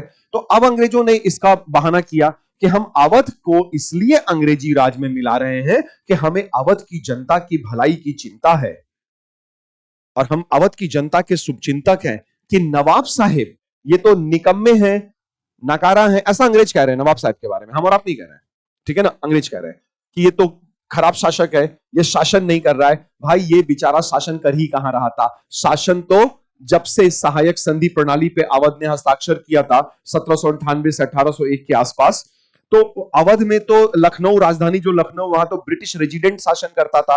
ये तो बस मुखौटा थे वाजिद अली शाह, और बैठे अपना शेरो शायरी वायरी का दौर और चलता रहता था, जाम छलकते रहते थे, ठीक है। तो वाजिद अली शाह, ठीक। और ये अवध को हड़पा गया बैड गवर्नेंस के आरोप में। और अवध वैसे भी देखिए, डलहौजी जब 1848 में आया था ना ब्रिटिश भारत का गवर्नर जनरल बन करके, तो डलहौजी को भेजा ही इसीलिए गया था कि वो जो बचा खुचा है जीत जात के समेट के खत्म करो और ब्रिटिश संप्रभुता को पूर्ण करो। तो अवध एक महत्वपूर्ण क्षेत्र था। तो डलहौजी ने आते ही बोला था कि Awadh is a cherry that will drop in our mouth one day. Awadh एक ऐसा चेरी, वो जो केक पे चेरी फल नहीं होता वो लगता है, अवध एक ऐसा चेरी है जो एक ना एक दिन मेरे मुंह में आके गिरेगा ही गिरेगा। मतलब हम अवध को नहीं छोड़ेंगे। अब ठीक है, 1801 में अवध के साथ सहायक संधि पर हस्ताक्षर किए गए, सहायक संधि पर हस्ताक्षर किए गए, और अवध को अब सहायक राज्य, सब्सिडरी स्टेट बना दिया गया, और अवध अब अंग्रेजी राज पर निर्भर हो चुका था, और अवध की संप्रभुता खत्म हो चुकी थी, क्योंकि अब जो भी शासन प्रशासन देख रहा है वो ब्रिटिश रेजिडेंट, जो लखनऊ में रहता था वो ब्रिटिश रेजिडेंट देख रहा है। तो नवाब साहिब तो वैसे भी नाम मात्र के नवाब बचे रह गए थे, कुछ खास ताकत इनके पास शक्तियां थी नहीं, थोड़ा बहुत था पैसा कौड़ी, तो काम वाम चल जा रहा था, ठीक है। तो ये राजनीतिक कारण है। प्रशासनिक कारणों में देखिए, राजनीतिक कारण हो गए, अवध का विलय और डॉक्ट्रिन ऑफ लैप्स और अवध का ये पूरा केस स्टडी। तो अवध जो था ना, विद्रोह की तीव्रता अवध में बहुत ज्यादा थी, विद्रोह की तीव्रता अवध में बहुत ज्यादा थी। इसका एक कारण यह भी था कि अवध से बड़ी संख्या में सिपाही ब्रिटिश भारतीय सेना में रिक्रूट हुए थे, 70-72 हजार से भी ज्यादा सिपाही खाली अवध से थे। और सिपाही कौन थे? बिपिन चंद्र अपनी text book India struggle for freedom में लिखते हैं कि सिपाही कौन थे? सिपाही वो किसान थे जिनको सिपाहियों का यूनिफॉर्म पहना दिया गया था। So who were the soldiers? Soldiers were actually peasants in sipahi uniform.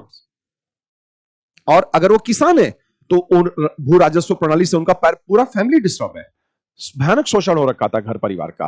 तो उसी 2-4 रुपया कमाने के चक्कर में, उसी लालच में ये लोग अंग्रेजी सेना में भर्ती हो जाते थे, क्योंकि वैसे भी घर द्वार बर्बाद हो रखा था। तो अवध को वैसे भी नहीं छोड़ना था, क्योंकि अवध के साथ जो सहायक गठबंधन किया गया था 1798 और 1801 के बीच में, उसी समय में, तो अवध को अंग्रेजों ने क्या किया था, बफर स्टेट के तौर पे बना दिया, एक स्टेट की बाहरी और बफर स्टेट के तौर पे अवध को बनाए रखा था कि इन केस अगर मराठों का हमला होता है तो अब बंगाल, अवध बीच में पड़ेगा तो बंगाल थोड़ा सुरक्षित हो जाएगा। तो अवध को बोला गया कि सहायक संधि पे हस्ताक्षर होना है, तो सहायक संधि पे हस्ताक्षर हुआ कि भाई हम आपको सैन्य टुकड़ी की सेना किराए पे देंगे, सैन्य टुकड़ी किराए पे देंगे जो सब्सिडरी आर्मी बाहरी और आंतरिक खतरों से अवध की सुरक्षा करेगी।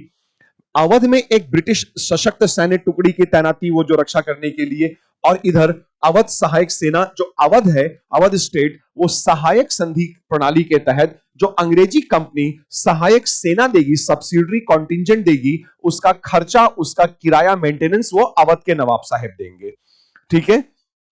और राजधानी में रेजिडेंट रहेगा, और बिना रेजिडेंट के पूर्व अनुमति के ना तो नवाब साहब कोई समझौता कर सकते हैं, ना किसी पे अटैक कर सकते हैं, ना किसी के क्षेत्र पे दावा कर सकते हैं, नॉट एट ऑल, नथिंग, कुछ भी नहीं, ठीक है।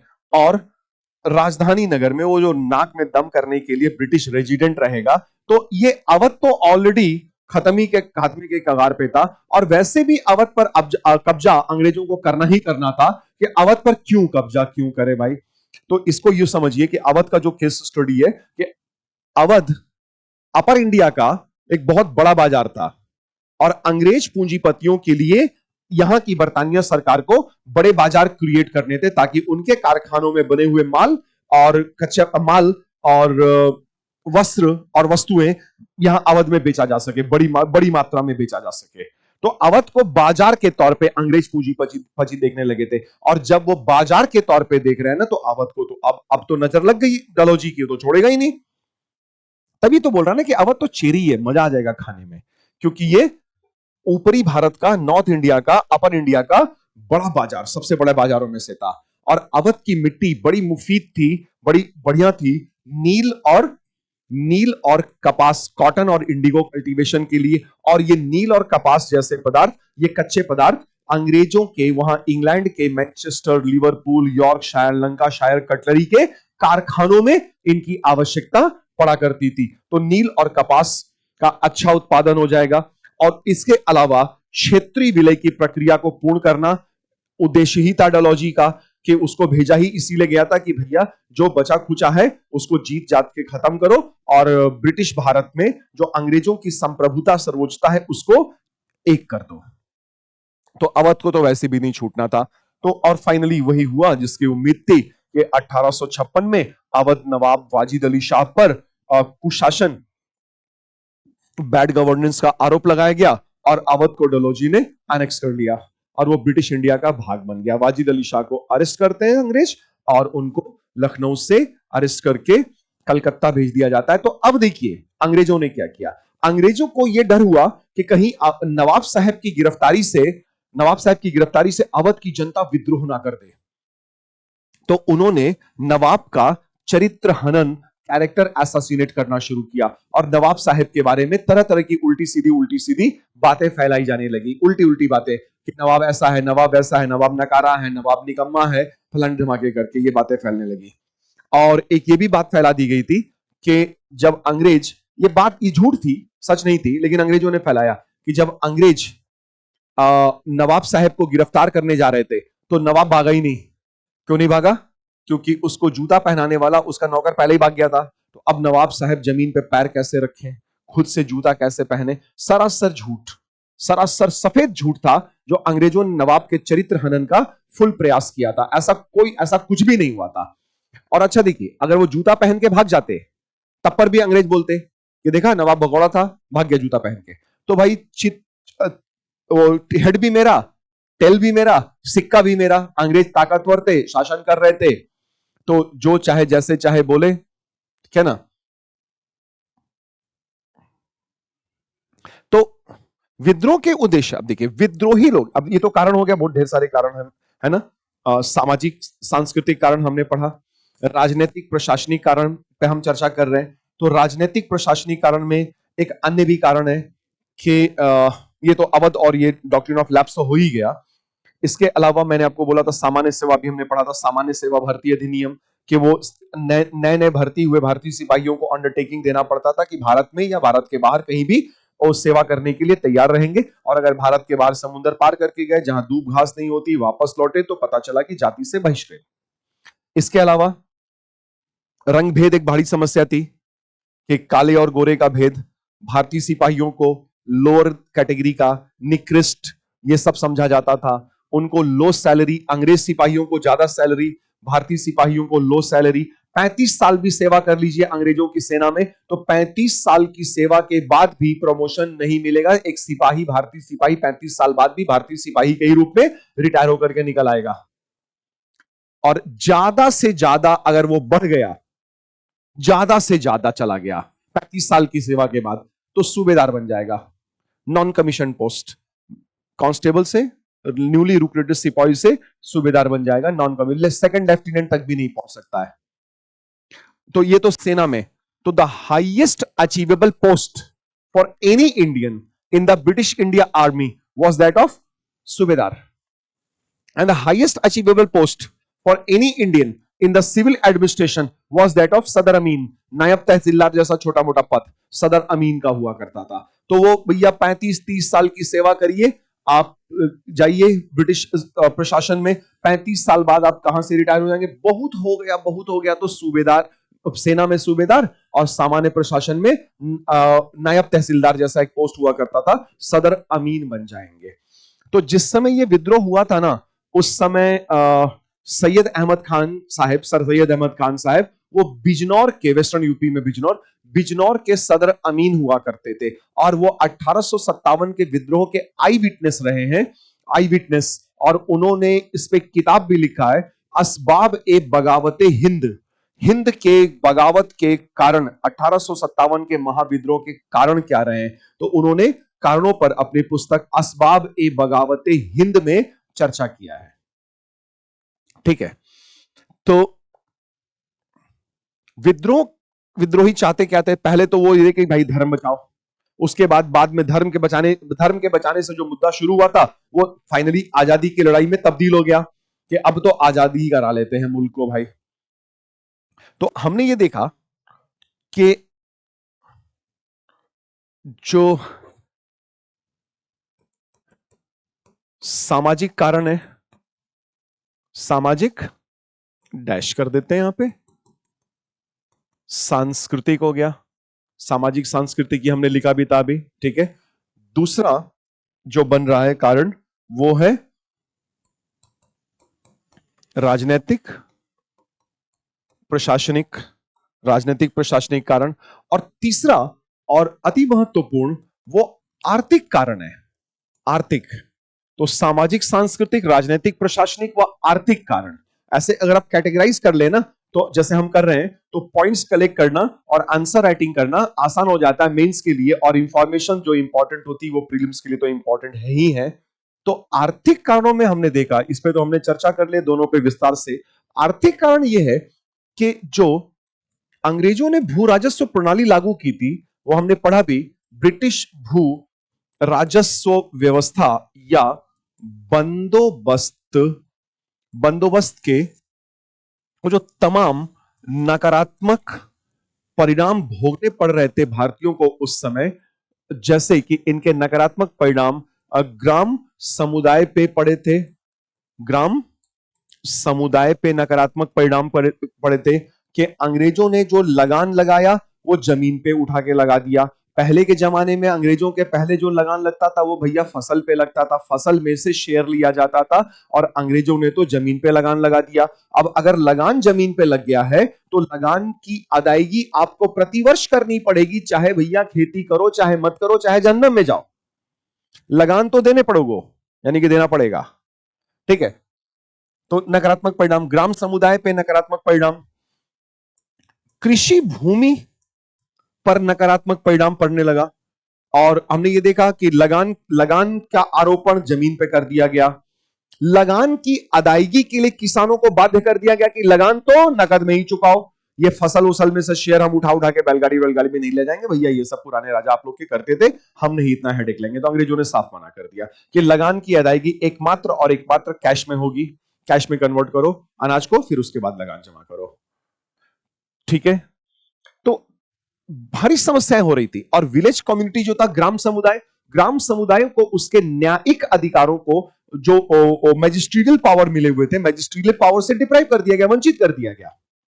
ठीक है, तो ग्राम समुदाय पे नकारात्मक असर, कृषि भूमि पर नकारात्मक असर पड़ रहा था, क्योंकि बहुत ज्यादा लगान की दर या जमींदारी बंदोबस्त में किराया बहुत ज्यादा होने से लगातार साल दर साल किसान खेती करते आ रहे थे, जिससे कृषि भूमि की, मृदा की गुणवत्ता और उर्वरता में तेजी से ह्रास हो रहा था, गिरावट आ रही थी, जिससे कृषि उत्पादकता भी उसी अनुपात में पीढ़ी दर पीढ़ी गिरती जा रही थी, लगातार गिरती जा रही थी। ऊपर से कृषि भूमि का विखंडन हो रहा था, क्योंकि अंग्रेजी सरकार ने क्या किया था, कृषि भूमि को व्यक्तिगत संपत्ति बना दिया था। तो जब कृषि भूमि व्यक्तिगत संपत्ति बनेगी तो उसका लगातार विखंडन होने लगेगा पीढ़ी दर पीढ़ी। तो जो 100 बीघा का एक चक होगा वो 5-4 पीढ़ी के बाद वो कई छोटे छोटे खंडों में बढ़ चुका होगा, 2-2, 4-4 बीघा के छोटे छोटे खंडों में बढ़ चुका होगा। तो फार्मलैंड्स नहीं रह जाएंगे, जब बड़े बड़े फार्मलैंड्स नहीं रह जाएंगे तो आप वैज्ञानिक पद्धति पे कृषि कर्म कर ही नहीं सकते हैं, हो ही नहीं पाएगा। तो कृषि भूमि वह ओवरऑल देखिए कि किसानों पर जो असर पड़ा, क्या तो किसानों पर क्या असर पड़ा कि लगान बहुत ज्यादा है, रेंट बहुत ज्यादा है, चुका नहीं पा रहे हैं बेचारे लोग ये, और या तो अगर जमीन का मालिकाना हक है तो जमीन हाथ से जा रही है, नहीं तो खुद जमीन से इनको हटा दिया जा रहा है, और अगर जमीन है तो बेच करके लगान चुका रहे हैं, नहीं है तो फिर वो ब्याज पे पैसा लेंगे, तो या जमीन गिरवी रख के ब्याज पे पैसा लग गए तो वहां भी बर्बादी ही बर्बादी है, चक्रवृद्धि ब्याज आरोपित होगा, चक्रवृद्धि ब्याज आरोपित हो जाएगा ना। और फिर वो मूलधन तो छोड़िए, ब्याज ही इतना ज्यादा, ब्याज पर ब्याज, ब्याज पर ब्याज, ब्याज पर ब्याज, मूलधन ही इतना, मूलधन से चक्रवृद्धि ब्याज ही पता नहीं कितना ज्यादा हो जाए। तो पता चला वो पकड़ लिया, चल भाई मेरे घर में काम कर, उसी से पेमेंट तुम्हारा कटता रहेगा, सैलरी वो पुरता रहेगा। तो बंधुआ मजदूर या तो भूमिहीन मजदूर बन के रह जाएंगे।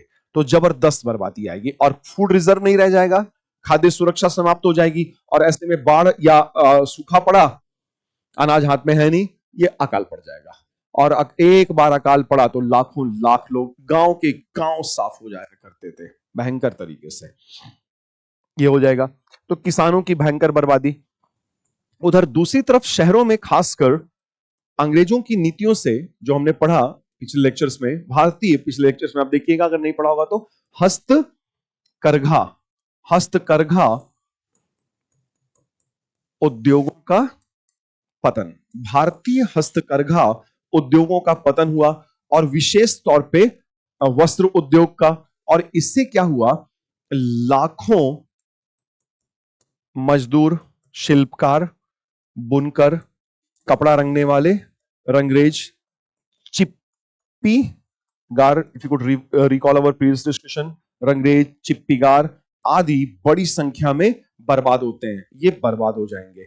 और जब बर्बादी के इस आलम में खाने को नहीं बचेगा कुछ, तो ये पलायन करके शहरों से वापस गांव की तरफ जाएंगे, और गांव ऑलरेडी भयंकर प्रेशर में है, हेविली बर्डन्ड है। और जब अतिरिक्त लोग गांव में पहुंचेंगे तो इनको खिलाने के लिए और ज्यादा खेती करना पड़ेगा। अब और खेती और खेती और खेती, ऑलरेडी पहले से बहुत दबाव है जमीन पे, अब जमीन पे दबाव बढ़ जाएगा, फिर गुणवत्ता और कम होगी, उर्वरता और कम होती जाएगी, और उपज भी गिरती जाएगी। तो सब बुरी तरीके से बर्बादी चल रही थी। तो किसान बर्बाद, हस्तकरघा उद्योग, ये सब बर्बाद, एक के बाद एक के बाद एक सारी चीजें हमारे हाथ से छूटती निकलती जा रही थी। तो ये तमाम आर्थिक कारण है, सामाजिक, सांस्कृतिक, राजनीतिक, प्रशासनिक, आर्थिक कारणों में ये सब हम लोग काउंट कर सकते हैं। और फिर हम ये देखते हैं कि विद्रोही चाहते क्या थे, ठीक है। So what the rebels wanted, what the rebels wanted, तो विद्रोही चाहते थे कि अल्टरनेटिव पावर, वैकल्पिक शक्ति, और वो दुनिया जो अंग्रेजी राज के आने के पूर्व थी, वो भारत जो अंग्रेजी राज के पूर्व में था, वो हम वापस स्टैब्लिश करना चाहेंगे, उसी को बहाल करने का प्रयास करेंगे। एक साथ मिलकर के लड़ेंगे हिंदू और मुसलमान सशक्त तरीके से, और जो भी होगा, फायदा होगा तो बराबर या अनुपात में शेयर करेंगे, नुकसान होगा तो अनुपात में शेयर करेंगे। एक समान लाभ, एक समान नुकसान, ठीक है। और उत्पीड़न के प्रतीक के खिलाफ अधिक से अधिक सार्वजनिक भलाई के लिए एक लड़ाई लड़ेंगे, उत्पीड़न को रोकेंगे, उत्पीड़न नहीं होने देंगे। तो तमाम लक्ष्य निर्धारित किए गए थे। यद्यपि कि जो विद्रोह का प्रारंभिक लक्ष्य था या प्रारंभिक कारण था वो धार्मिक था, ठीक है ना, लेकिन धर्म को लेकर के प्रारंभ हुई जो लड़ाई थी, ये अंततः स्वतंत्रता के संघर्ष में बदलती हुई दिखाई दी, आजादी की लड़ाई में बदलती हुई दिखाई दी। और ऐसा लगा कि अंग्रेजी राज तो गया, लेकिन नहीं गया, बच गया, ठीक है। तो खैर, विद्रोह का अंग्रेजों ने बर्बरतापूर्वक दमन कर दिया, और एक ही सजा होती थी, अंग्रेजों ने मार्शल लॉ, सैन्य कानून लगा दिया था ज्यादातर हिस्सों में जहां जहां विद्रोह हुआ था, और एक ही सजा देते थे, शूट एट साइट, मार दो। तो मार्शल लॉ, एक ही सजा, सीधे मार दो।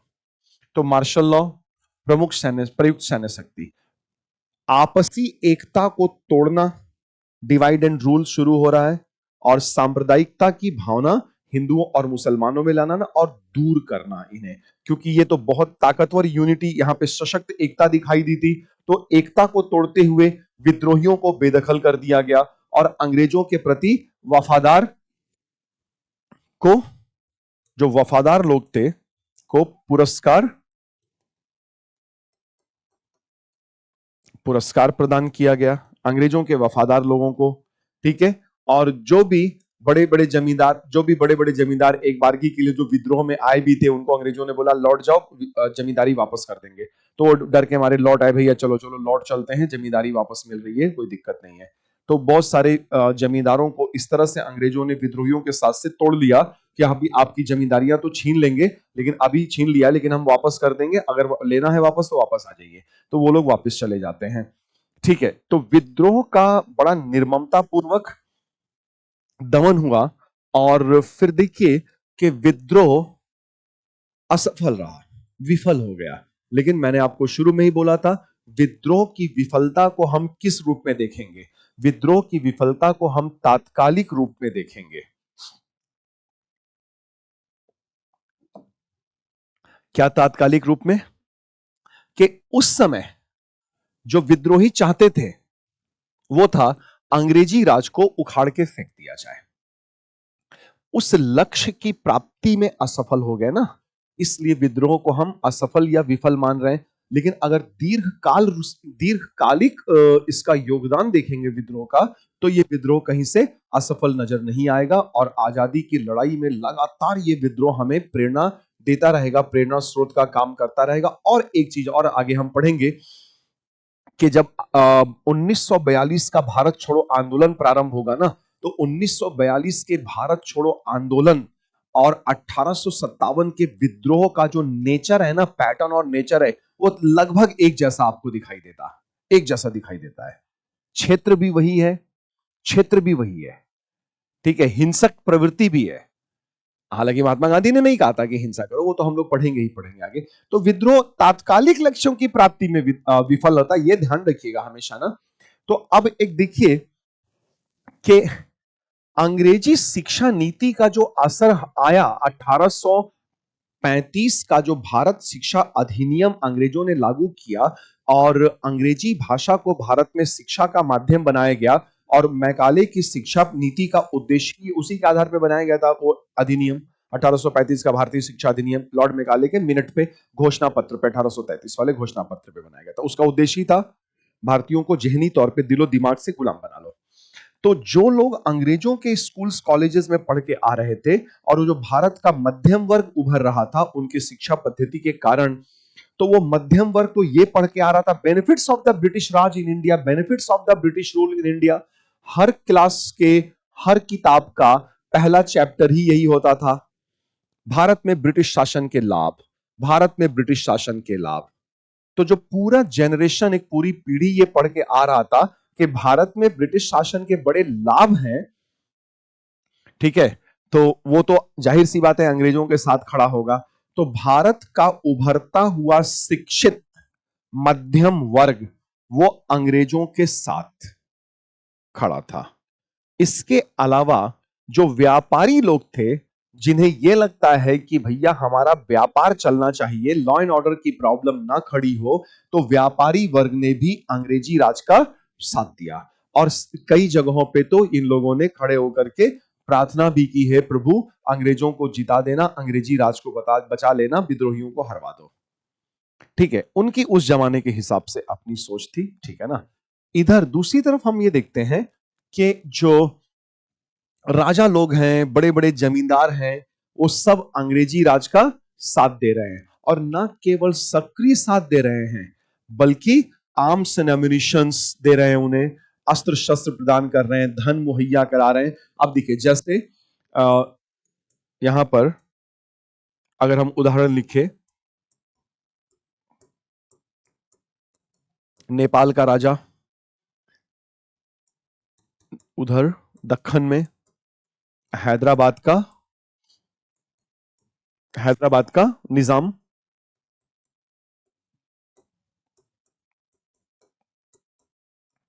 ग्वालियर के सिंधिया, या फिर नाभा, जींद व पटियाला। पटियाला के महाराजा, ये लोग अंग्रेजी राज की सक्रिय सहायता कर रहे थे। सक्रिय का मतलब धन भी मुहैया करा रहे थे और अस्त्र शस्त्र भी प्रदान कर रहे थे, ताकि विद्रोह का दमन किया जा सके, विद्रोह को निर्ममता पूर्वक दबाया जा सके। तो हम यहां पर यह भी देख रहे हैं कि उस समय भारतीय लोगों में, ज्यादातर भारतीय लोगों में क्या है ना, कि राष्ट्रीयता की भावना की कमी दिखाई दे रही, क्योंकि अभी राष्ट्र राज्य प्रणाली नहीं विकसित हो रहा है ना, धीरे धीरे अब यहां से आगे राष्ट्रीयता की भावना धीरे धीरे बढ़ेगी। और राष्ट्रीयता की भावना एम्ब्रियोनिक, अभी एकदम प्रारंभिक चरण में है, भ्रूणीय अवस्था में दिखाई दे रही है। ठीक है। और इधर जब विद्रोह का जब विद्रोह नहीं हुआ था तो Dalhousie governor general of British India था, और विद्रोह के समय लॉर्ड कैनिंग है governor general of British India. यहां पे ध्यान रखिएगा कि लॉर्ड बोलने का मतलब भगवान नहीं लगाया जा रहा शब्द, यहां पे लॉर्ड का मतलब इंग्लैंड का लैंडलॉर्ड जो होते थे ना, तो जिनके नाम में लॉर्ड लगा है वो इंग्लैंड के लैंडलॉर्ड्स हैं, वो भगवान वाला लॉर्ड नहीं। तो लॉर्ड कैनिंग जो है, तो कैनिंग, ठीक है, तो कैनिंग कह रहा है if Scindia joins the mutiny, if Scindia joins the mutiny I shall have to pack off tomorrow. अगर सिंधिया भी विद्रोह में सम्मिलित हो जाते तो मुझे कल ही अपना बोरिया बिस्तर समेट लेना पड़ता। ठीक। इसके अतिरिक्त अंग्रेजों की तकनीकी श्रेष्ठता काम कर रही है कि अंग्रेजों के पास लेटेस्ट वाले एनफील्ड राइफल्स हैं, विद्रोही तो इस्तेमाल नहीं कर रहे हैं, वही तो विद्रोह का कारण बना था चिंगारी।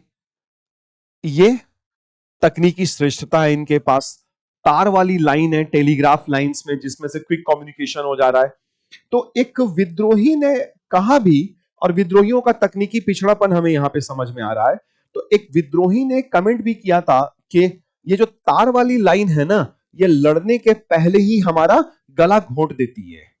मतलब ये चलेंगे जब तक वहां इंफॉर्मेशन पहले ही पहुंच जा रहा है कि भैया विद्रोही पहुंच रहे हैं, तार चला गया मशीन से, वो टाइप हो करके कि भैया विद्रोही पहुंच रहे हैं, जरा वहां पे देख लेना, लाइन सिपाही तैयार कर लो। तो लड़ ही नहीं पा रहे हैं, लड़ने के पहले ही इनका काम तमाम कर दिया जा रहा था, ये खुद विद्रोही हमारे कह रहे हैं। ठीक है। तो कैनिंग ने बोला कि अगर सिंधिया विद्रोह में आ जाते तो हम मेरा बोरिया बिस्तर सिमट जाता। लेकिन देखिए, वो सिंधिया को ना तो विद्रोह में जाना था, ना सिंधिया विद्रोह में गए। ठीक है। इधर तकनीकी श्रेष्ठता और विद्रोहियों का तकनीकी हमें पिछड़ापन नजर आ रहा है। इसके अलावा जो ब्रिटिश इंडिया आर्मी है, ठीक है ना, ब्रिटिश इंडिया आर्मी, तो या हम लोग इसको अलग पेज पे ले लेते हैं। देखिए,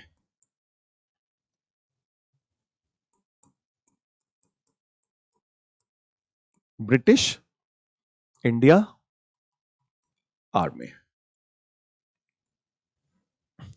ब्रिटिश इंडिया आर्मी में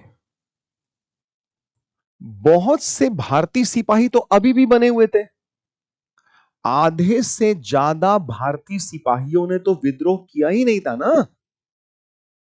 और न केवल उन्होंने विद्रोह नहीं किया था, बल्कि अपने ही देशवासियों पर तड़ातड़ गोलियां चला रहे थे, और उन्हें इस मामले को लेकर के कोई संकोच नहीं हो रहा था, क्योंकि उनके अंदर आज वाली हमारी और आपकी सशक्त राष्ट्रीयता की भावना नहीं है।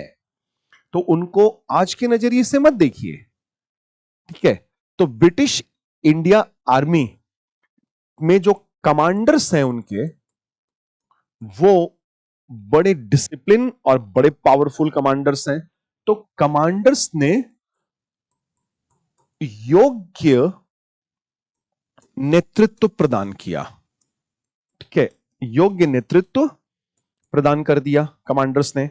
और इनमें देखिए, दो चार का नाम अगर आप दे पाए, याद रखना होगा, हडसन एवं निकोलसन। हडसन और निकोलसन ने दिल्ली में अंग्रेजों की ओर से बड़ी प्रमुख भूमिका निभा दी थी। क्या?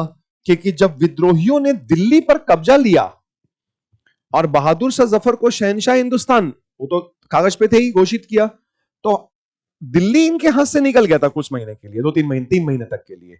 और इसके बाद इन लोगों ने वापस दिल्ली पर कब्जा कर लिया था। और ये हडसन एंड निकोलसन ने, इन लोगों ने विद्रोह के समय कई हजार दिल्ली के लोगों को, हजारों दिल्ली के लोगों को मौत के घाट उतार दिया था।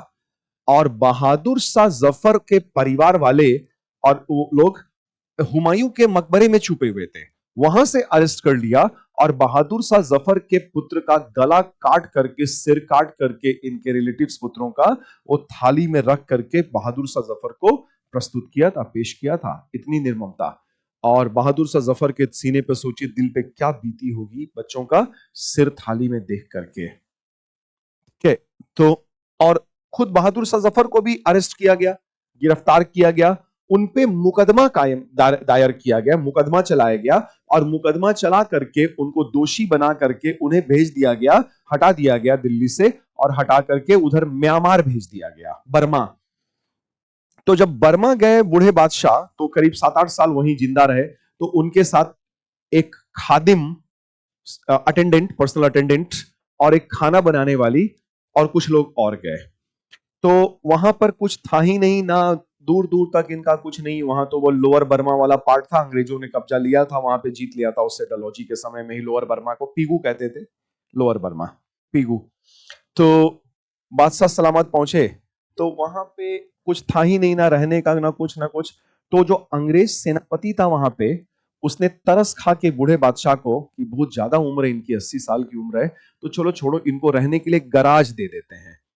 तो कहां सोचिए, दिल्ली का लाल किला और विद्रोह में सम्मिलित होने का उनको सम्मिलित होने का वो जो मिला, देखिए सिला, कि वो ये था अंग्रेजों की तरफ से कि उनको अब गराज में जाना पड़ा था। लेकिन जो भी था, उस 80 साल के बूढ़े बादशाह ने कम से कम इतने मेच्योर एज में, 80 वर्ष की उम्र में इतनी हिम्मत दिखाई तो सही थी और इतना कष्ट सहा तो उनके लिए तो एक अकीदत, नजराना अकीदत अकीदत बनता है कि हम सम्मान के कुछ शब्द उनके बारे में कह सके। बहादुर शाह द्वितीय जफर, तो बहादुर शाह द्वितीय जफर वो गिरफ्तार होकर चले गए वहां वो गराज में। तो बड़ा दर्द था उनके मन में और वो मातृभूमि से बिछड़ने का जो दर्द होता है वो भी था। तो उनके उर्दू शायरी में झलकता है वो, और वो अपने पोएटिक क्रिएशन में लिखते भी हैं। वो लिखते हैं अपने पोएटिक क्रिएशन में कि कितना बदनसीब है जफर दफन के लिए, कितना बदनसीब है जफर दफन के लिए, दो गज जमी भी ना मिली कू ए यार में। कू ए यार का मतलब होता है मातृभूमि, मदरलैंड। यार इतनी बदनसीबी कि मरने के लिए पुरखों की जमीन नहीं मिल रही है, मदरलैंड नहीं मिला, ये कहां बयाबान में आकर के यहां मरूंगा और यहां मेरे को दफना दिया जाएगा, ये बाप दादाओं की मेरे मिट्टी तो नहीं है। तो वो दर्द झलका, दरो एक वो दरो दीवार पे हसरत से नजर करते हैं, वो वाजिद अली शाह लखनऊ नवाब, उनका दर्द झलक रहा था। अरे बाबुल रे मोरा नैहर छुटोरी जाए। तो या फिर ये बहादुर शाह जफर के लिए दूसरे किसी पोइट ने इनके वो दुख पे पोइटिक क्रिएशन किया है, न किसी की आंख का नूर हूं, न किसी के दिल का करार हूं। क्या ऐसी कुछ लाइन्स है कि कोई मेरी कब्र पे आए क्यों, कोई चार फूल चढ़ाए क्यों, कि मैं बेकसी का मजार हूं, न किसी की आंख का नूर हूं, न किसी के दिल का करार हूं, जो बहार खिजा से उजड़ गया मैं उसी की फसले तैयार हूं। कि एक बड़ा खूबसूरत हरा भरा बगीचा हुआ करता था और वो बागीचा उजड़ चुका है, मैं उस उजड़े हुए बागीचे का एक सूखा हुआ फूल हूं, न किसी की आंख का नूर हूं, न किसी के दिल का करार हूं। इस तरीके का जो दर्द था ना, वो इन लोगों का, विद्रोहियों का झलक रहा था। बड़ी तकलीफ हुई होगी ना इन लोगों को, मातृभूमि से बिछड़ने का गम और इस तरीके का जुल्म और सितम अंग्रेजों की तरफ से जो हुआ। तो हडसन एंड निकोलसन ने भयानक बर्बरता दिखाई दिल्ली में। इसी तरह की मिलती जुलती बर्बरता कॉलिन कैम्बेल ने कानपुर में दिखाया।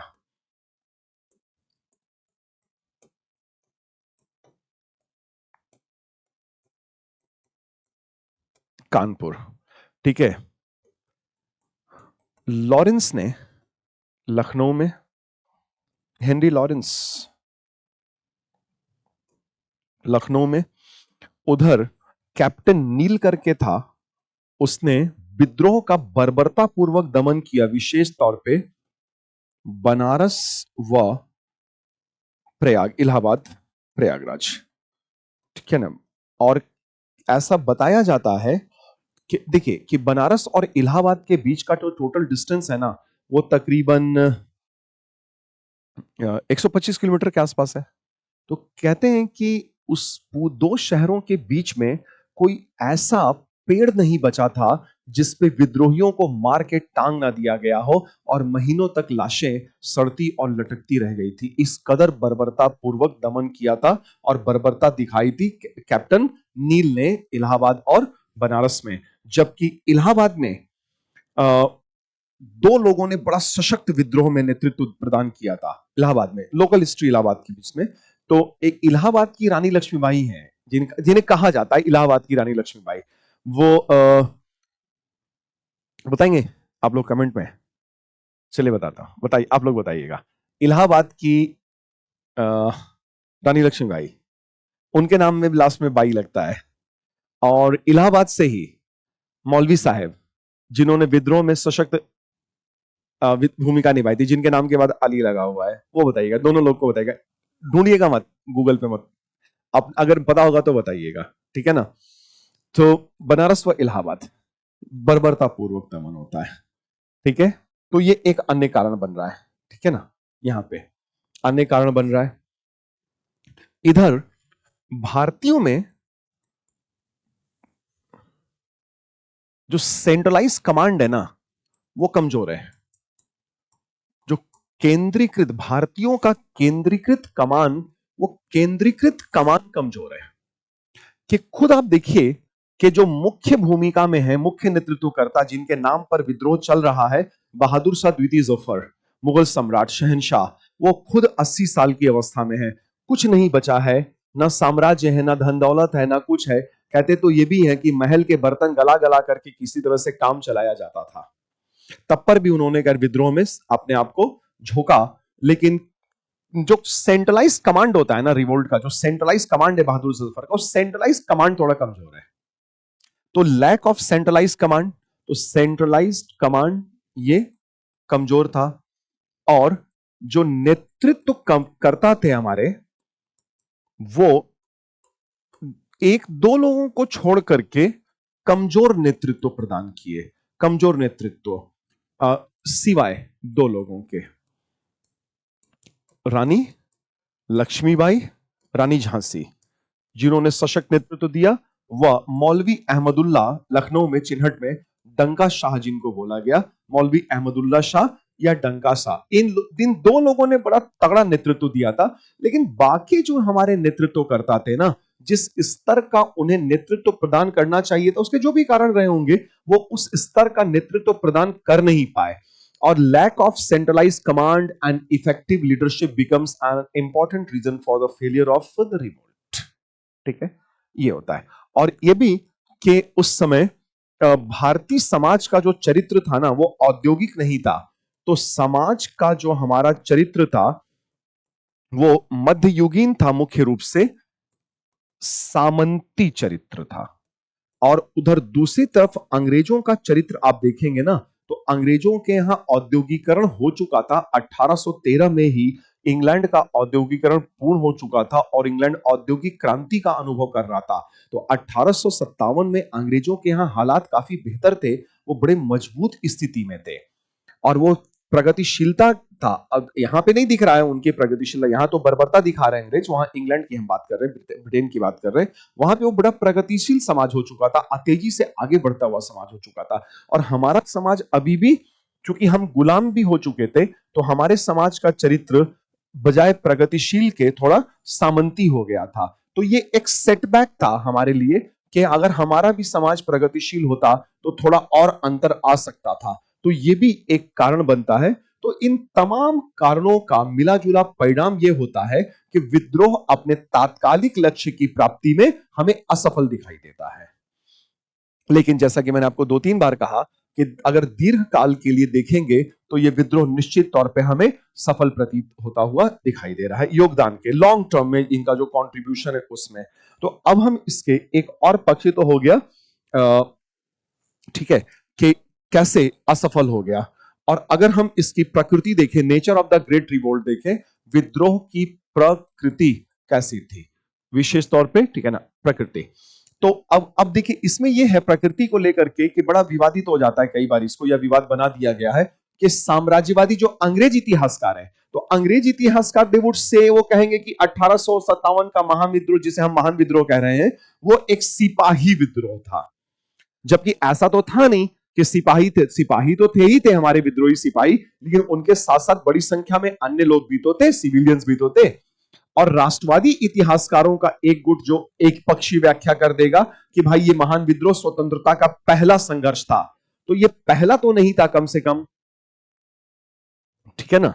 और तो इसका मतलब यह है कि दोनों पक्ष के जो इसकी प्रकृति है वो ना तो साम्राज्यवादी इतिहासकारों से पूरी तरह से मैच करेगी, ना ही राष्ट्रवादी इतिहासकारों से, somewhere in between these two, कहीं इन दोनों के बीच इसकी प्रकृति ठहरती है। सो सच्चाई दोनों के बीच कहीं है। और विद्रोह की प्रतिकूल प्रकृति नेचर को समझने के लिए हमें बहुत सारे इतिहासकारों के राय को जानना और विश्लेषण करना होगा, तब जाकर के इसका रियल नेचर हमें समझ में आएगा। कि जैसे कि क्या यह सिपाही विद्रोह था? अगर हम ये देखें तो दो अंग्रेज इतिहासकार, जॉन लॉरेंस और सीले, ठीक है, सीले, SEE, लॉरेंस और सीले ये कह रहा है अपने लेखन में कि 1857 का विद्रोह, ये बिल्कुल भी इनके अंदर कतई कोई राष्ट्रभक्ति देशभक्ति नहीं थी इन विद्रोहियों में, और ये तमाम सिपाही स्वार्थी सिपाहियों का विद्रोह था, जिसमें कोई फंडामेंटल लीडरशिप, कोई इनको पॉपुलर सपोर्ट नहीं मिला था। गलत है, वन साइडेड इंटरप्रिटेशन है। यह सच है कि 1857 में बड़ी संख्या में विद्रोही, जो ब्रिटिश भारतीय सेना के विद्रोही सिपाही थे, वो सिपाही थे, बड़ी संख्या में थे। लेकिन इस आधार पर यह सिपाही विद्रोह नहीं हो जाता है, क्योंकि सिपाहियों के साथ बड़ी संख्या में तमाम किसान, मजदूर, धार्मिक प्रवृत्ति के लोग, पुराने रूलर्स, अवध के तालुकदार, बर्बाद हो चुके जमींदार, बहुत सारे लोग थे। तो जब इतने सारे समाज का कई वर्ग जब विद्रोह में अपने आप को झोंक रहा है, और सिपाही विद्रोही सिपाही भी हैं, तो इस वजह से इसे सिर्फ सिपाही विद्रोह की तो संज्ञा नहीं ही दी जा सकती है। तो लॉरेंस और सीले का यह मत कि 1857 का महाविद्रोह एक सिपाही विद्रोह था, जिसमें स्वार्थी सिपाही थे, इनमें कोई ढंग का नेतृत्व नहीं था, इनका कोई लोकप्रिय समर्थन नहीं था जनता के बीच में, यह सरासर गलत है, वन साइडेड इंटरप्रिटेशन है। तो यह सिपाही विद्रोह नहीं था। फिर ये अश्वेतों यानी कि काले और गोरे के बीच की लड़ाई थी? क्या यह रेशियल वॉर था? रेशियल वॉर था। तो अगर हम इसको इस तरह से, इस नजरिए से देखेंगे, तो यह भी सरासर गलत है। यह दृश्य भी गलत लगेगा आपको। क्या गलत लगेगा यह दृष्टिकोण? इसमें कोई संदेह नहीं, देखिए कि भारत में जितने गोरे थे सब अंग्रेज, फ्रांसीसी, बचे कुचे फ्रांसीसी, बचे कुचे पुर्तगाली, जो भी बचे कुचे थे, यूरोपीय, अगर वो यूरोपीय मूल के थे, सब इकट्ठा हो गए थे। तो सारे गोरे एक तरफ इकट्ठा हो गए थे, लेकिन सारे भारतीय लोग तो एक तरफ इकट्ठा नहीं थे ना। तो आधे से ज्यादा भारतीय सिपाहियों ने तो न केवल विद्रोह किया ही नहीं था, बल्कि विद्रोही सिपाहियों पे ताड़ गोलियां चला रहे थे, और इस बात को लेकर के उनके अंदर जरा भी अफसोस नहीं, कोई हिचक नहीं थी। तो इसका मतलब यह है कि जब सारे इंडियंस एक तरफ हैं ही नहीं, और राजे रजवाड़े हमारे, ग्वालियर के सिंधिया, हैदराबाद के निजाम, नाभाजीन पटियाला के राजा, ये सब लोग तो अंग्रेजों के साथ खड़े हैं। तो इंडियंस जब सारे एक तरफ नहीं है, तो फिर ये काले और गोरे के बीच का लड़ाई कैसे मान लिया जाएगा? तो ये भी परिदृश्य, ये भी एक वन साइडेड इंटरप्रिटेशन है, तो ये गलत हो जाएगा। ठीक है। इसके अलावा क्या ये ब्रिटिश शासन को उखाड़ फेंकने के लिए हिंदुओं और मुसलमानों की साजिश थी? तो कुछ अंग्रेज इतिहासकारों ने बोला कि ये हिंदुओं और मुसलमानों का मिला जुला षड्यंत्र था, कि मौलवी साहेब, जो मौलवी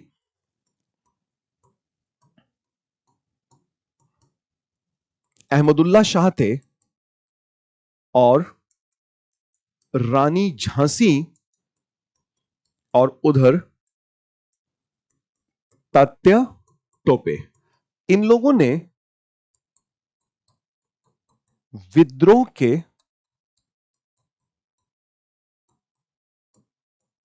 प्रारंभ होने के पूर्व ही एक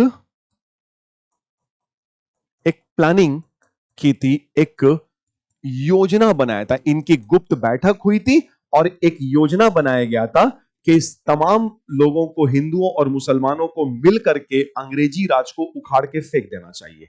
और अगर ऐसा किया तो हमारे लिए तो बहुत अच्छी बात है, ठीक है, कि हिंदू मुस्लिम एकता की दृष्टिकोण से हम इसको देख पाए। और था भी उस समय हिंदू मुस्लिम एकता तो सशक्त थी, लेकिन हमें इस बात के कोई सबूत नहीं मिलते हैं ना। इतिहास तो सबूतों पे चलता है, तो इस बात के हमारे पास कोई सबूत नहीं है कि इन तीन नेतृत्वकर्ताओं में विद्रोह पूर्व कोई मीटिंग हुई थी, गुप्त बैठक हुई थी और विद्रोह की योजना बनाई गई थी। और वैसे भी देखिए, कोई बढ़िया योजना का तो साक्ष्य हमें नहीं लग रहा है। इस पूरे विद्रोह के पैटर्न को देखने पर हमें कोई योजना समझ में इसकी नहीं आ रही कि विद्रोहियों के पास योजना प्रारंभ में तो नहीं ही थी। बाद में भले ही योजना दिखाई दे रही, शुरुआत में कुछ भी नहीं दिखाई दे रहा योजना के नाम पर, तो ठीक है। तो उसी तरह से क्या यह स्वतंत्रता का पहला युद्ध था? तो विनायक दामोदर सावरकर और अशोक मेहता ने, विनायक दामोदर सावरकर जानते हैं आपने, आप इनको, कि इन्होंने इस पे विद्रोह पे एक पुस्तक भी लिखी थी, ठीक है ना। तो the war of Indian independence, first war of Indian independence. तो विनायक दामोदर सावरकर और अशोक मेहता ने 1857 के विद्रोह को राष्ट्रीय स्वतंत्रता का, planned war of national independence, planned, जिसके कोई पुख्ता सबूत नहीं है हमारे पास, वॉर ऑफ, वॉर तो है, नेशनल है कि नहीं इस पे हम डिबेट कर सकते हैं। इंडिपेंडेंस तो समझ में आ रहा है कि देश के बाहर निकालना चाहते थे, ये नेशनल कैरेक्टर है, इस बात पे थोड़ा सा चर्चा हो सकती है कि नेशनल कैरेक्टर हमें नहीं दिखाई दे रहा है। कैसे नहीं दिखाई दे रहा नेशनल कैरेक्टर? ना फर्स्ट है ना नेशनल है। फर्स्ट इसलिए नहीं कि इसके पहले बहुत विद्रोह हो चुके थे, और नेशनल इसलिए नहीं है क्योंकि अभी अंदर में लोगों के राष्ट्रीयता का जो चिराग है, वो जो दिया है, वो बहुत शुरुआती दौर में है। वो बीज राष्ट्रवाद का अभी जर्मिनेट कर रहा है धीरे धीरे करके, ठीक है। और बहादुर शाह जफर साहब की अगर हम बात करें तो शुरुआत तो उनकी हिचकिचाहट से हुई थी। तो जब विद्रोही मेरठ से जमुना जी पार करते हुए दिल्ली गए और लाल किले की तरफ बढ़े, तो बूढ़े बादशाह बहादुर शाह द्वितीय जफर ने आगरा में उस समय जो लेफ्टिनेंट गवर्नर था उसको इन्फॉर्म किया था कि विद्रोही आ गए हैं, बहुत सारे लोग, ऐसा ऐसा परिस्थिति बन गया है। तो प्रारंभ में तो हिचकिचा गए थे, बाद में जब सिपाहियों ने लगभग थोड़ा प्रेशर बनाते हुए कन्विंस किया, तब जाकर के वो विद्रोह में, हाँ, एक बार सम्मिलित होने के बाद फिर तो उन्होंने सब कुछ झोंक दिया, लेकिन शुरुआती दौर पे तो हिचकिचा गए। लेकिन और उधर देखिए अवध के नवाब साहब जो वाजिद अली शाह हैं, वो उनके लिए अवध ही उनका देश है। वो तो कह ही रहे हैं कि दरो दीवार पे हसरत से नजर करते हैं, खुश रहो अहले वतन हम तो सफर करते हैं। खुश रहो अहले वतन हम तो सफर करते हैं, ठीक, ये है। तो अहले वतन उनका अवध है, ठीक है। तो नेशनल कैरेक्टर एज्यूम करना ये हमें दिख नहीं रहा है। और उधर नाना साहिब विद्रोह में इसलिए सम्मिलित होते हैं क्योंकि अंग्रेजों ने उनके पेंशन बंद कर दी थी। और बाबू कुंवर सिंह और अमर सिंह इसलिए आते हैं क्योंकि उनके विशेषाधिकार छीन चुके थे, तो वो अपने विशेषाधिकारों की प्राप्ति का प्रयास कर रहे थे। तो नेशनल और फर्स्ट पे हमें थोड़ा सा इसको स्वीकारने में दिक्कत है। तो अगर ये नहीं था, पहला नहीं था, ये नहीं था, ये नहीं था, ये नहीं था, तो भैया था क्या? मूल उत्तर एक लाइन में। तो ऐसा निष्कर्ष जो स्वीकार्य हो, सर्वसम्मत और सर्व स्वीकार्य हो, वो ये है कि 1857 का महाविद्रोह, 1857 का महाविद्रोह बड़ी संख्या में भारतीयों का सम्मिलित विद्रोह था, कंबाइंड इफोर्ट था, सम्मिलित प्रयास था कि अंग्रेजी राज को बाहर, देश के बाहर निकाला जा सके। इस पे तो अब मानना ही पड़ेगा, ये निष्कर्ष बहुत ही बैलेंस्ड है, इसको ध्यान रखिएगा, ठीक है ना, याद रखिएगा। तो अब ये विद्रोह, अब इसका प्रभाव निकल के आया कि ब्रिटिश ईस्ट इंडिया कंपनी का शासन भारत पर से समाप्त कर दिया गया। ब्रिटिश ईस्ट इंडिया कंपनी, जो मुखौटा बचा हुआ था, उस मुखौटा को भी हटा दिया गया और इधर मुखौटा हटा करके भारत को ब्रिटिश क्राउन ताज के हवाले कर दिया गया और बहादुर शाह जफर का शासन कागज पे जो चलता था वो खत्म हो गया और मल्लिका हिंदुस्तान बना दिया गया इंग्लैंड की महारानी विक्टोरिया को। ठीक है, और ये भारत शासन अधिनियम 1858 से हुआ जो इंग्लैंड की संसद ने, ब्रिटिश पार्लियामेंट ने पास किया था। और दूसरा, जो governor general of the British India का पोस्ट हुआ करता था, अब governor general of the British India का पोस्ट वाइसरॉय के रूप में बदल जाएगा, क्योंकि अब गवर्नर जनरल कंपनी का प्रतिनिधि नहीं रह गया, अब ब्रिटिश ताज विक्टोरिया का प्रतिनिधि हो जाता है, तो वो वाइसरॉय कहा जाएगा। इसके अलावा कि ये भी था कि विद्रोह के लिए प्रारंभ में मुख्यतः ब्रिटिश भारतीय सेना के भारतीय सिपाही जिम्मेदार थे। तो अब अंग्रेजी सरकार ने क्या किया कि सेना में सिपाहियों का अनुपात बदला, सिपाहियों का अनुपात बदला। अभी तक 5 भारतीय पर 1 अंग्रेज सिपाही होता था, 1:5। अब उसको कर दिया गया 2:5 कि 5 भारतीयों पे 2 अंग्रेज सिपाही होंगे। ठीक है, और इसके अलावा जो ब्रिटिश भारतीय तोपखाना था, ब्रिटिश भारतीय तोपखाने से समस्त भारतीय तोपचियों को बाहर का रास्ता दिखा दिया गया, बाहर निकाल दिया गया। तो ये था दोस्तों 1857 का महाविद्रोह। ठीक है, जिससे हम लोग इमोशनल होकर के क्रांति भी कह सकते हैं, परिभाषा के स्तर पे हम इसे महाविद्रोह कह रहे हैं। ठीक है, तो महाविद्रोह का पैटर्न, इसके कारण, विद्रोह का पैटर्न, कारण, नेतृत्वकर्ता, मुख्य केंद्र, विद्रोह की तात्कालिक असफलता, इसके फिर प्रभाव, इन सब पे हमने विस्तृत चर्चा की आपके प्रारंभिक और मुख्य परीक्षा दोनों ही के दृष्टिकोण से। तो उम्मीद है कि आज का सेशन आप लोगों को एनर्जेटिक और शानदार लगा होगा, कि ये भी कि संघर्ष हमने बड़ा सशक्त किया था। थोड़ा सा अफसोस ये रह जाता है, मन में कसक रह जाती है कि काश उस समय हम आजाद हो गए होते तो हमारे देश की परिस्थितियां काफी कुछ अलग होती, हमारा इतिहास काफी कुछ अलग होता। लेकिन तो अफसोस के सिवाय अब कुछ किया ही नहीं जा सकता, क्योंकि इतिहास हो चुका, वो हम पढ़ रहे हैं। तो जो भी था, लेकिन बहुत ही सब कुछ शानदार था। भारतीयों ने सशक्त प्रतिरोध दिखाया और प्रेरणा लेते हैं हम इस विद्रोह के विद्रोहियों से, भारतीयों से, जिन्होंने अपने आप को झोंक दिया, शहीद कर दिया, और आज भी हमारे लिए वो प्रेरणा स्रोत के रूप में कार्य कर रहे हैं कि देश को हम मजबूत बनाएं, आगे बढ़ाएं, सशक्त तरीके से हम इसको आगे लेकर के चलें और विकसित भारत का अपना सपना शीघ्र अतिशीघ्र पूरा कर सकें। मिलजुल के रहें, लड़ाई झगड़े ना करें, सांप्रदायिक सौहार्द बना करके रखें, तभी देश प्रगति के पथ पे आगे बढ़ता रहेगा। तो जय हिंद दोस्तों, तब तक के लिए ख्याल रखिएगा आप लोग, जी तोड़ मेहनत करते रहिएगा, संभव है, बिल्कुल संभव।